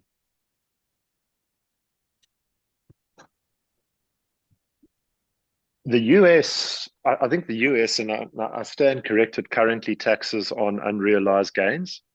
It certainly taxes unrealized gain on foreign holdings, passive foreign investment companies, for example. They tax retained dividends and retained income. So you've got to declare that. It's quite a generalized question. But most countries, is what I was saying about the trusts, are seeking new avenues to collect tax revenues. So if there's murmurings, it's only a matter of time until they're reality. I know it's Mike's biggest bugbear of what's happening in England with regards to tax in general. So Cynthia said she needs to run. She said, thanks, Team Callio. There was a question that came through earlier in one of the previous sessions before you guys arrived, which was opening bank accounts. So funny enough, it was Mike. He's concerned about what's happening in England, full stop, and he wants to set up a bank account outside of England, but that's not related or governed by the English government. And it was a question of, do you know or can facilitate which country or which bank or whatever to be able to set up a bank account outside of England when you're still a resident in England? No, countries don't. Again, this comes to common reporting standard. Countries do not restrict you from doing international banking or business. But common reporting standard is exactly for this purpose. If you're going to open an account in Scotland, let's say Portugal, or you're going to open an account in the USA or somewhere outside of England, the bank is going to follow the common reporting standard and report back to the UK that you have a bank account there, and you'll be responsible to report on the activities of that bank account, the tax and the income of that bank account. Interestingly enough, just remember that Isle of Man is independent from the UK. Okay. Brilliant. Well, we're getting some lovely thank yous. Abdul's also had to bounce. Said interesting answering questions, and Josette said thanks very much, Garth and Anthony.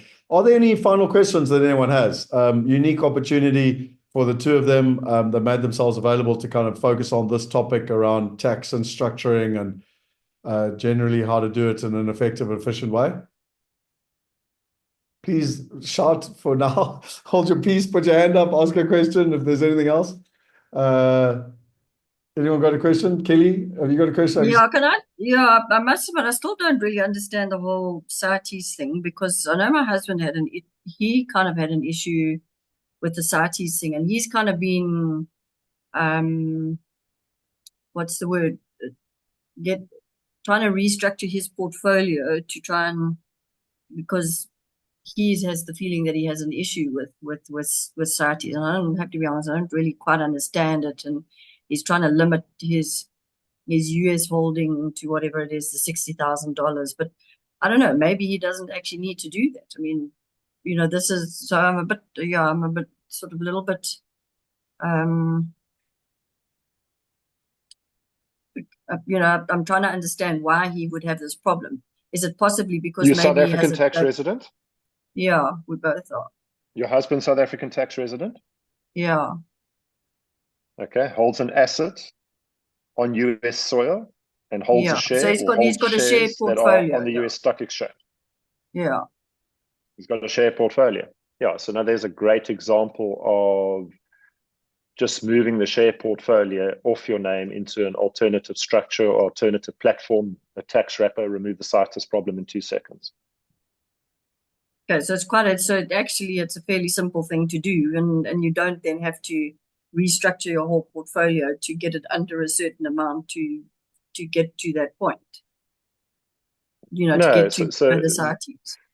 Your issue as a South African is you changing ownership. So if I set up a simple Seychelles company, okay, for example, I'll use Seychelles because a lot of South Africans within the SADC use the Seychelles structures. If you set up just a Seychelles company and that owns the share portfolio, okay, the share portfolio is now free of CITES. Your issue, okay, which won't come in a share portfolio, is Controlled Foreign Companies Act. Forget that for a second. That won't be a major issue for you there. Your issue is that when your husband moves the share portfolio, you don't even have to sell the shares, you just script transfer. When your husband moves the share portfolio from his name to a company, it's a change of ownership and it's a CGT trigger. So all gains will be taxed on the South African CGT at 18.6 and declared. Okay, I can suggest that if you get that portfolio to me, I'll be able to assist you with how to structure that correctly and how to avoid the CITES tax on that portfolio. Okay, cool, thanks. Awesome. Scott, maybe just a quick one. If I look at, I've got substantial numbers of funds locked up in retirement annuities and pension funds. I'm turning 60 in a month's time, but and talking back to Anthony's 3 buckets, I had a discussion with Anthony previously, and I need to follow up. But just in terms of the value of funds in a retirement annuity versus moving it out of there and putting it into more attractive growth portfolios, is there a specific process we can follow? Is it worth it? at this stage, or is it something you have to look at in more detail? Retirement annuities and annuities have changed a lot. So there is no cost to change the company that you have selected. So let's say I'm with company A. I have a retirement annuity or an annuity. After 55, you can retire without actually retiring from work, and that you can retire from a retirement annuity. And there's a reason we would actually look at that.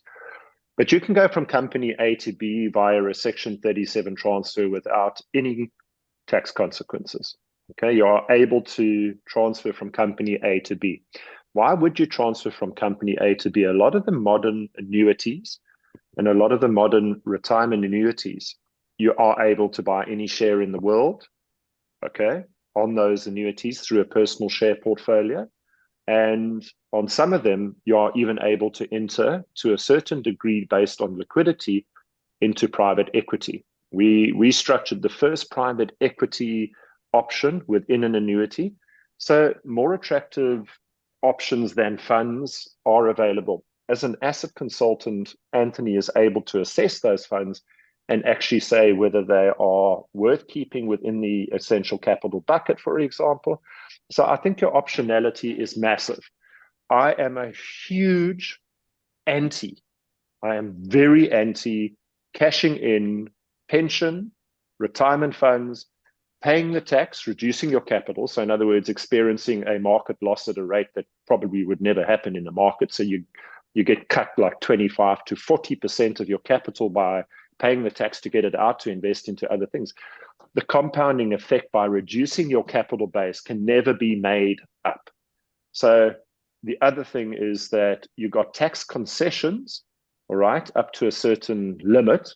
And this happens anywhere in the world. You get tax concessions to fund for your children through endowments in the USA. You get tax concessions in South Africa if you contribute and you're not a burden on the state to retirement annuities. So you've had untaxed growth. An annuity and a retirement annuity also have untaxed growth in there. So you don't pay CGT. If you sell Apple to buy, Tesla, you don't pay CGT in an annuity. It's free through the six-fund approach of CGT, income tax, any of those rental incomes. So it's a wrapper in its own. So for me, to pay tax to exit those is nonsensical. People got that tax benefit. You're going to pull it out to invest to produce income. So rather just invest it in that instrument, use the power of the new products to expose yourself to more interesting and more lucrative and good investments, and take advantage of the untaxed growth and only paying tax on the income as and when you draw it. So just another planning note, which we say to all people, you always, if you've got an independent financial advisor, a popsicle from an agency, it doesn't matter.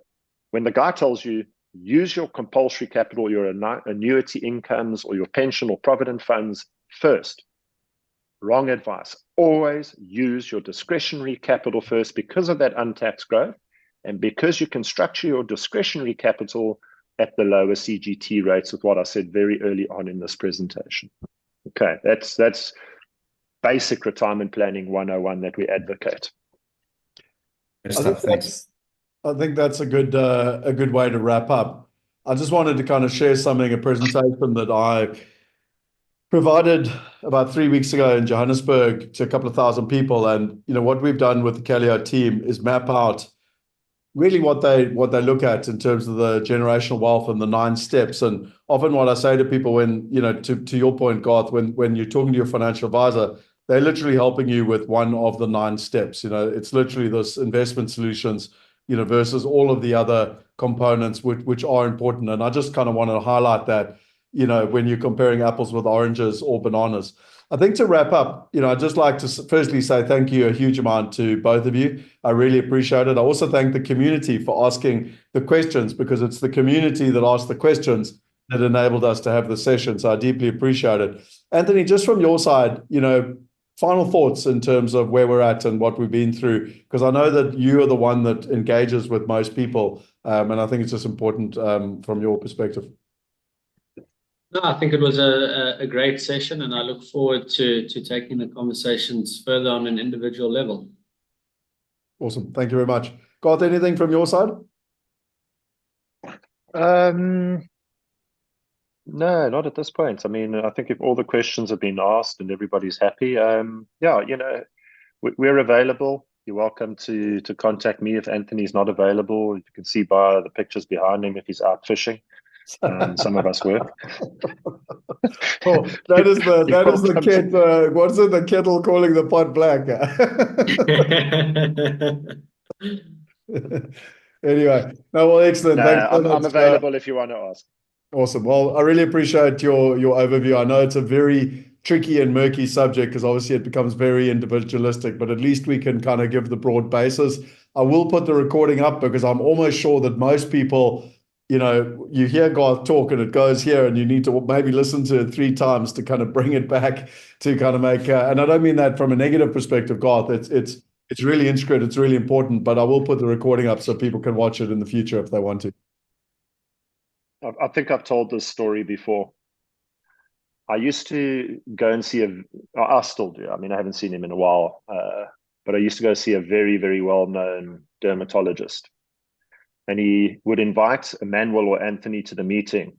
And he said, the only reason I bring them to the meeting is to translate what Garth said. Well, sometimes I feel like that even when Anthony's talking. So no, completely. And I think that's why I'm just kind of prefacing that right at the end, because if it does feel overcomplicated, Paraphrasing. Yeah, Paraphrasing. Well, no, it's actually what I'm trying to say is prefacing, because the point being is that I'm just trying to warn people that if they do feel overwhelmed or it does sound like a hell of a lot, don't worry. That's why we go on the journey. We hold people's hands. We're trying to give you the kind of the international overview, but it takes some time to kind of get into the specifics and help people at a personal level. So there's lots of very kind comments coming through. Thanks for a great session, awesome session. Thanks for the effort, appreciate it, great session, etc., etc. So I just want to thank you guys tremendously. Thanks for your time. I'm going to pivot into the admin items for the week. And as always, Anthony, deeply appreciate your session earlier as well. Pleasure. Awesome. Thanks for having us. Cheers, man. Okay, just Cheers. a couple of things that are relevant for this month. So let me just pivot through here. Where's it gone now? To here. So we've covered that. I hope you all enjoyed that. That was, as I said to you already, primarily because of the work that the community did in terms of asking questions. So community engagement always works. I always like this question, and I know Shane's about to move house, and I even sent this to Shane because he's moving city. And, we all live in this comfort zone, but ultimately it's outside of this comfort zone where our magic lives. And for me, that's the purpose of why we're part of this mastermind and what this mastermind is all about. So a couple of things that are important here. I do remind you of the accountability partners, step 6. I do notice that a number of people are not doing this. Just to be clear, we do kind of keep record of the accountability, because at the end of the day, you're here to get results. And so we got the accountability sheet. We're keeping track on who's filling in the sheet. We're also keeping track on, who's turning up to the accountability sessions.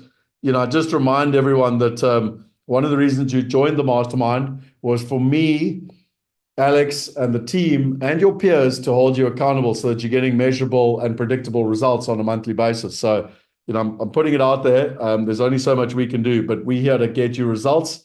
And one of the reasons, or one of the ways that you get results is accountability. In terms of collaboration, come and join us tonight. We're going to be going through this FAQ and talking about it in more detail. And we're also going to be extending that into the whole conversation around what is a global citizen. And specifically, I'm going to be talking more to the bonus session I'm going to be doing next week on, generational opportunity. Really, if you think about it, and I'm just going to give you a little bit of a preface, 40 years ago, the average share was owned for 7 years. So when someone invested in the stock market 40 years ago, the average share was owned for 7 years. It's now 22 milliseconds. And the reason being is that the stock market has been digitized by technology. 40 years later, the alternative asset market, property, private equity, structured notes, is now being digitized.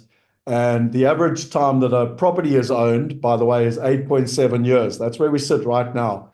And, 40 years ago, there was a generational opportunity, and currently there's a generational opportunity. So I'm going to talk to you about what that all means if you're interested. In terms of the Wealth Weekend, Shane, I'd love your help here in terms of talking through the next steps. I know we've got all the recordings from the Wealth Weekend, and I know at the moment you've got them all in YouTube. But what is our plan with getting them up? Like, where will people get access to them? Either the people who were there that want to rewatch it, and or other mastermind members that want to watch it if they weren't there. Could you help me with that, please? What are the next steps? Shane, coming in live. Are you there?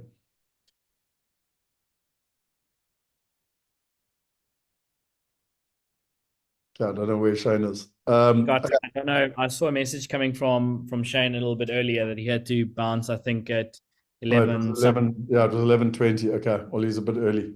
Okay. Either way, I've got the YouTube link. I will come back to people as to how to do that, because we do have all the recordings now, and all the photos, etc. Okay, the next thing is the mastermind and some things that are important here. So just in terms of the time of the year, I don't know if everyone else feels a little bit like me, but I'm starting to kind of work out how many weeks are left in the year. There's depending on when you're finishing, 7, 8 kind of working weeks left in the year. And it's incredible at this time of the year because you blink and you're already kind of going into Christmas and it's the end of the year. And it's really now becoming time to start planning for 2025. So this becomes absolutely crucially important. I do remind people of what I'm doing for certain individuals where, again, I did share this earlier, where if people want to kind of work with me at a more personalized level, this is what I do with my coach, and again, this is my plan, but basically where I take my outcomes, I've got very clear, and I basically break it down into 30, 60 days.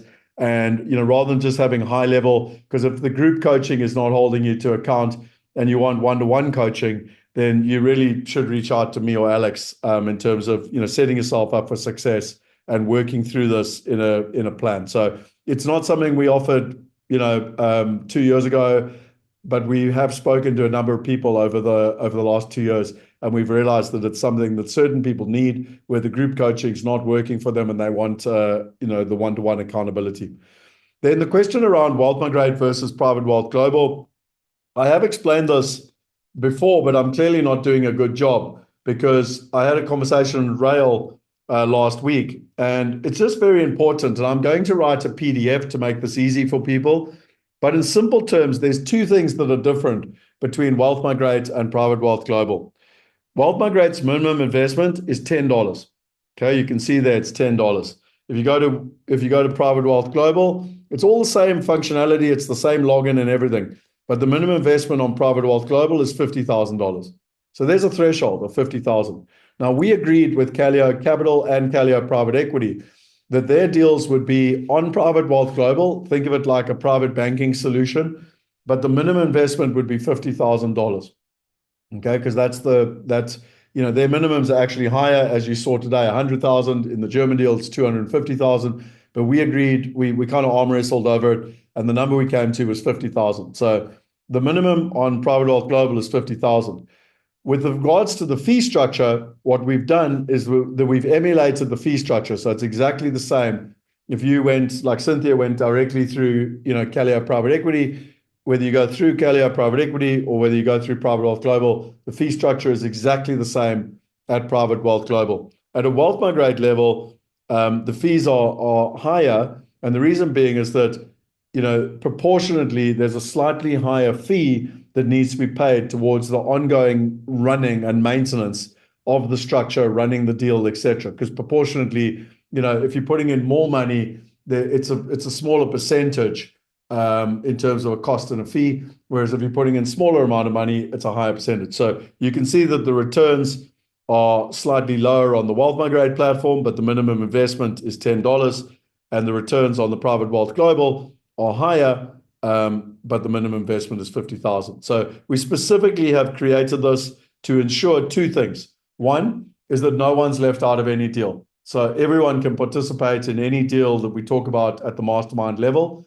And two is that we've solved the fee structure, which was a challenge for us with Callio Capital and Callio Private Equity in the collaboration with Private Wealth Global. So hopefully that helps. If anyone's got any questions, just ping it through.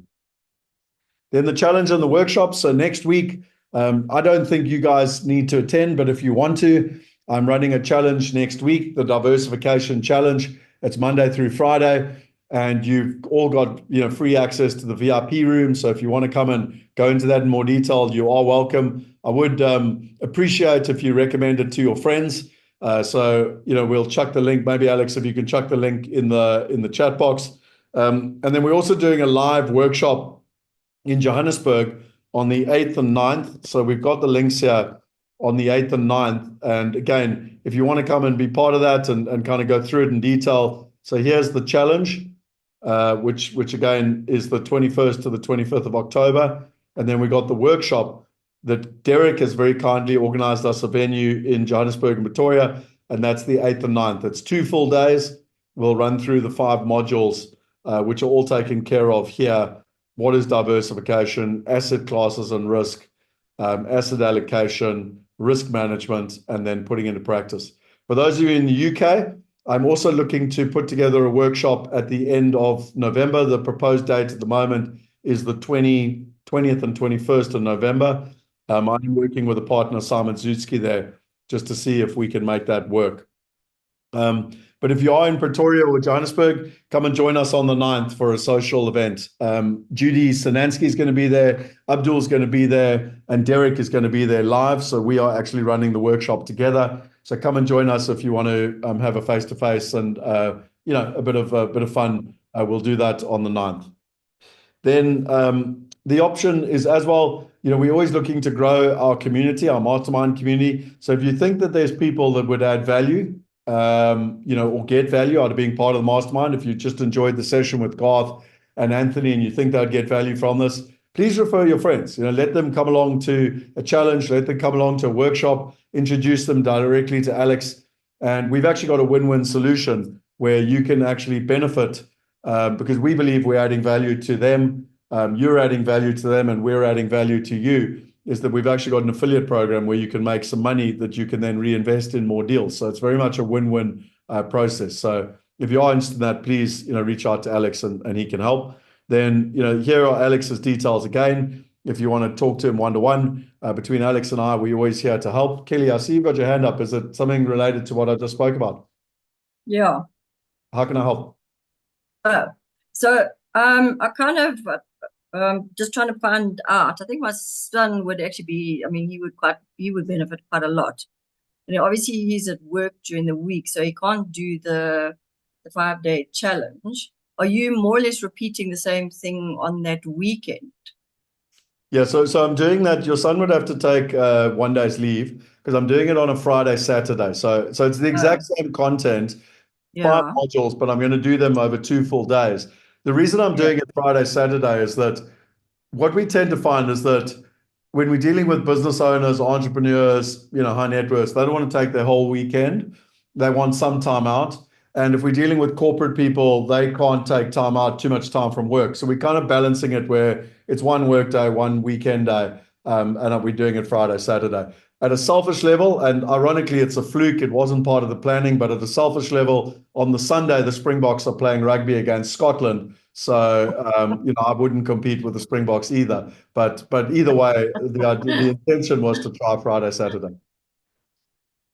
Somehow, Scott, Okay, I don't thanks. believe you on that. I don't. I'd like to question that. When we had the conversation, there was a lot of resistance to do it the 8th and 9th. This is all starting to make sense now. I just wanted to just jump in. There's 2 things that I'll add. I won't take too much time. One is that I've literally peppered the entire mastermind with a direct message from myself with a link to basically just book in a lastminute.com meeting before it becomes silly season. So I really want to just kind of connect with everyone before my diary just starts running away with me. So yeah, I've literally reached out to everyone. If you guys can just book a time, let's just have a quick check-in. before we end off the year. Just want to make sure that where you guys are at, make sure that you guys have access to everything, and also get some feedback. And yeah, so that's the one thing. The second thing is I see that there's quite a bit of I won't call it confusion, maybe just clarity needed on how Wealth Migrate and Private Wealth Global works, and if you need to set up a profile again and all of that stuff. And I just wanted to quickly address it. So effectively, the back end stays the exact same. There is no change in the terms of the back end. So if you used the Wealth Migrate platform to invest in a deal, or you funded your wallet, or you verified your profile, that stays at the core of our tech. And the front end, we just have different platforms with different fee structures and different types of deals. So to just kind of answer, I think, Marina, you asked it, do you need to verify yourself, or is my portfolio going to follow me? I had the exact same conversation with Dickie earlier. And really the simple answer is the back end stays the same. It's basically just the different platforms that you're going to access that changes. So that's why if you invest, let's say $50,000 on the Private Wealth Global platform, and dividends is paid to you, or distributions rather, is paid to you onto the platform, and let's just say you have $400, then you can go to Wealth Migrate and you can then allocate those $400 to a different deal. So it's completely intertwined, is all I'm trying to say. Cool, and that's me. Yeah, I think, Alex, it's we need to, I put it down as a to-do, we need to create a quick PDF on the pros and cons and the difference, just so it's black and white for people and it's kind of evergreen going forward. Because when Rael and I spoke about it, I was surprised that I wasn't making sense, if that makes sense. So you're 100% correct, in terms of just making sure that's clear for everyone. Okay, I know people have got tight time, so let me just go quickly. In terms of the deal updates, I've had a highly successful time in America. I just want to share with you, I know it's a fairly, what do you want to call it? Rudimentary document. But if you look here, all of the deals are working. We're owed money from all the different deals. So it is very useful for me to go over there with all the deals, get access to all the different partners. I do want to share with you, it's pretty cool actually when you see this, if you haven't already seen it. But like this is 2 of our industrial deals. So we now got access to all the systems. Unfortunately, the Americans just operate like this. Stuff doesn't work by email and telephone. Sometimes you got to get on a plane. So this is our 2 industrial deals. You can see September, August, July, June, literally May, or April, and just paying out kind of roughly $4,000 a month. If you go here to Infinity, which is a multifamily opportunity in Oklahoma. So again, you can go in and view more details. And if you go to the transactions, you can just see here that this is paying out every quarter, kind of $6,500. You can go in here to McFarlane, which is a medical opportunity where they bought medical, and this was a capital gain. So they bought property with the intention to buy and sell, but we've got a Q3 dividend, a Q4 dividends coming, and there's a Q1 dividend. You've got Feldman, which is the office tower. And again, you can see here just kind of paying steadily every single quarter. So it's actually lovely to kind of go in and now be able to get access to all the deal reports and everything else.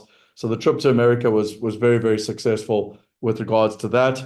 Then, like I said to you, I'm going to be doing this presentation on the 22nd of October. I have emailed some of you. Some people have said that they didn't get the emails. Some people had questions. So my logic was, let me explain to you in a webinar. I'm going to do it as a bonus presentation on the 22nd of October. I will send out invites to all of you so that you can come and join me with us. But, I've studied this, and it's been a passion of mine since 1998. And I really kind of want to share with you what you need to know about how technology is changing the landscape of investing, of real estate, of wealth. There's 6 Ds to democratization, which I don't know if you do or don't know about how technology changes an industry. And I'm going to explain all of this. This is all about exponential organizations. I'm qualified in all of this. I studied at Singularity University in 2015. So I know that there was talk on the Wealth Hackers about the event that's happening on Monday, Tuesday next week. And I thought, right, for our platform, I should teach you guys all of the opportunities, what this is all about, and also how you can partake in it. So I'm going to be doing that on the 22nd of October. And then lastly, as we pivot into the last 2 months of this year, I need some kind of input because I've spoken to a number of people. One of them, Alex and I spoke with a gentleman called Chad yesterday. He's got an opportunity which he's calling Cash Flow Club, which is a number of things. So it's there's the opportunity to give an update from Asset Mastery in terms of structured notes. He's also been working with crypto bots and even on option trading. So all about how to kind of continue to build passive income. So, that, if not this side of this year, I definitely think it's something we should do next year because I know a lot of people are interested in the passive income side. I met with Bruce Sanders in America. Incredible what he's done. I mean, we've invested about $100 million with him, highly successfully. He was very, very, all the deals we've done with him have worked, which has been amazing. And he started a new company 18 months ago. Just by the way, can anyone type in the chat box? So a company that everyone kind of knows, well, let's just call it in a company like Old Mutual. What's the biggest company you know, and how many units do they manage? So I don't know if anyone wants to put in the chat box. I'd love to know. As an example, for the South Africans, does anyone know how many units Old Mutual manage? Which is the biggest property fund in the country. Anyway, it's 18,000 units. Like, I'm not getting any engagement. People are clearly tired. So, but anyway, this company, to give you a scale and size of America, they started 18 months ago. They manage 17,000 units, and they're currently raising $46 million for 3 multifamilies. So I really thought it would be valuable at the right time to get Bruce in to give us a lay of the land, what's happening in America. He's a chartered accountant. He's been in property there for 30 years. And then the other gentleman I met with was a guy called Brendan Brown. And he moved to America 2 years ago. He started building a company 10 years ago. Him and his 2 partners made $7 million last year.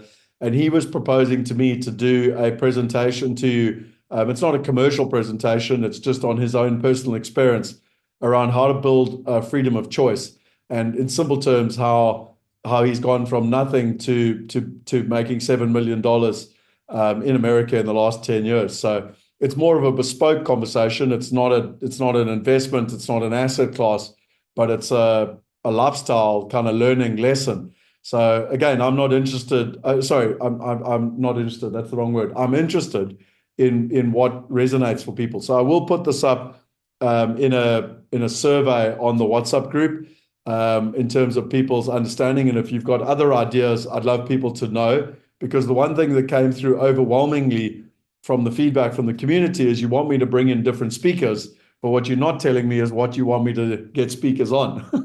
I could literally get you speakers on virtually anything because I'm in that connected space, but I want them to be relevant for what people want. So I need your help in curating the next 2 months so that we finish strong, and obviously as we plan the whole of next year. So that's all from my side in terms of the admin. I remind you that we've been focusing now on steps 8 and 9, community partners and knowledge transfer and investments and results. And I'm going to now hang around if people do want to do their accountability. So I know a number of people didn't do it this morning. So whether you want to do it now or this evening, you're very welcome to kind of join me in terms of that process. And then in conclusion, I always like to finish with this. Money won't create success. The freedom to make it will. And I love this little video. I have walked a long walk to freedom. It has been a lonely road, and it is not over yet. This walk to freedom, this journey of money and wealth is a lonely road. We all know that. And so that's why we're part of this community. I want to congratulate you, because by asking the question, it kind of forced me to go out and to speak to Garth and to Anthony and to get them to come and answer it. So well done. The more we communicate, the more we kind of work together, the more I can go out and find the right people for us to add value. So yeah, I just want to congratulate all of you. Mike asked me if I can get Jim Rogers. I know Jim Rogers personally. I have asked Jim Rogers to speak before. Mike, he wanted $15,000 to come and talk to us, just to let you know. So I've never paid anyone to be part of the mastermind. I've never paid any speaker to be part of the mastermind. And I don't know where we'd find $15,000. So to answer your question, Mike, I'm not sure how to do that one. I would love to have him, don't get me wrong, but I don't want to pay $15,000. Rail said, what you created for next month is great. Chaz said, thanks, got to run. And Kelly said, we'll do accountability this PM. I assume you mean this evening, so that's fine. Okay, cool. So I'm going to stop the recording now because that is the end of the financial session. But I will stay online if anyone wants to do the accountability. Thank you, everyone. Have a wonderful month, and we'll see you next month for our mastermind session. And or even better, we'll see you this evening at the fireside chat, and hopefully you'll join me next Tuesday because I think it's really important that you understand what is happening in terms of this generational opportunity. Have a good one. Cheers.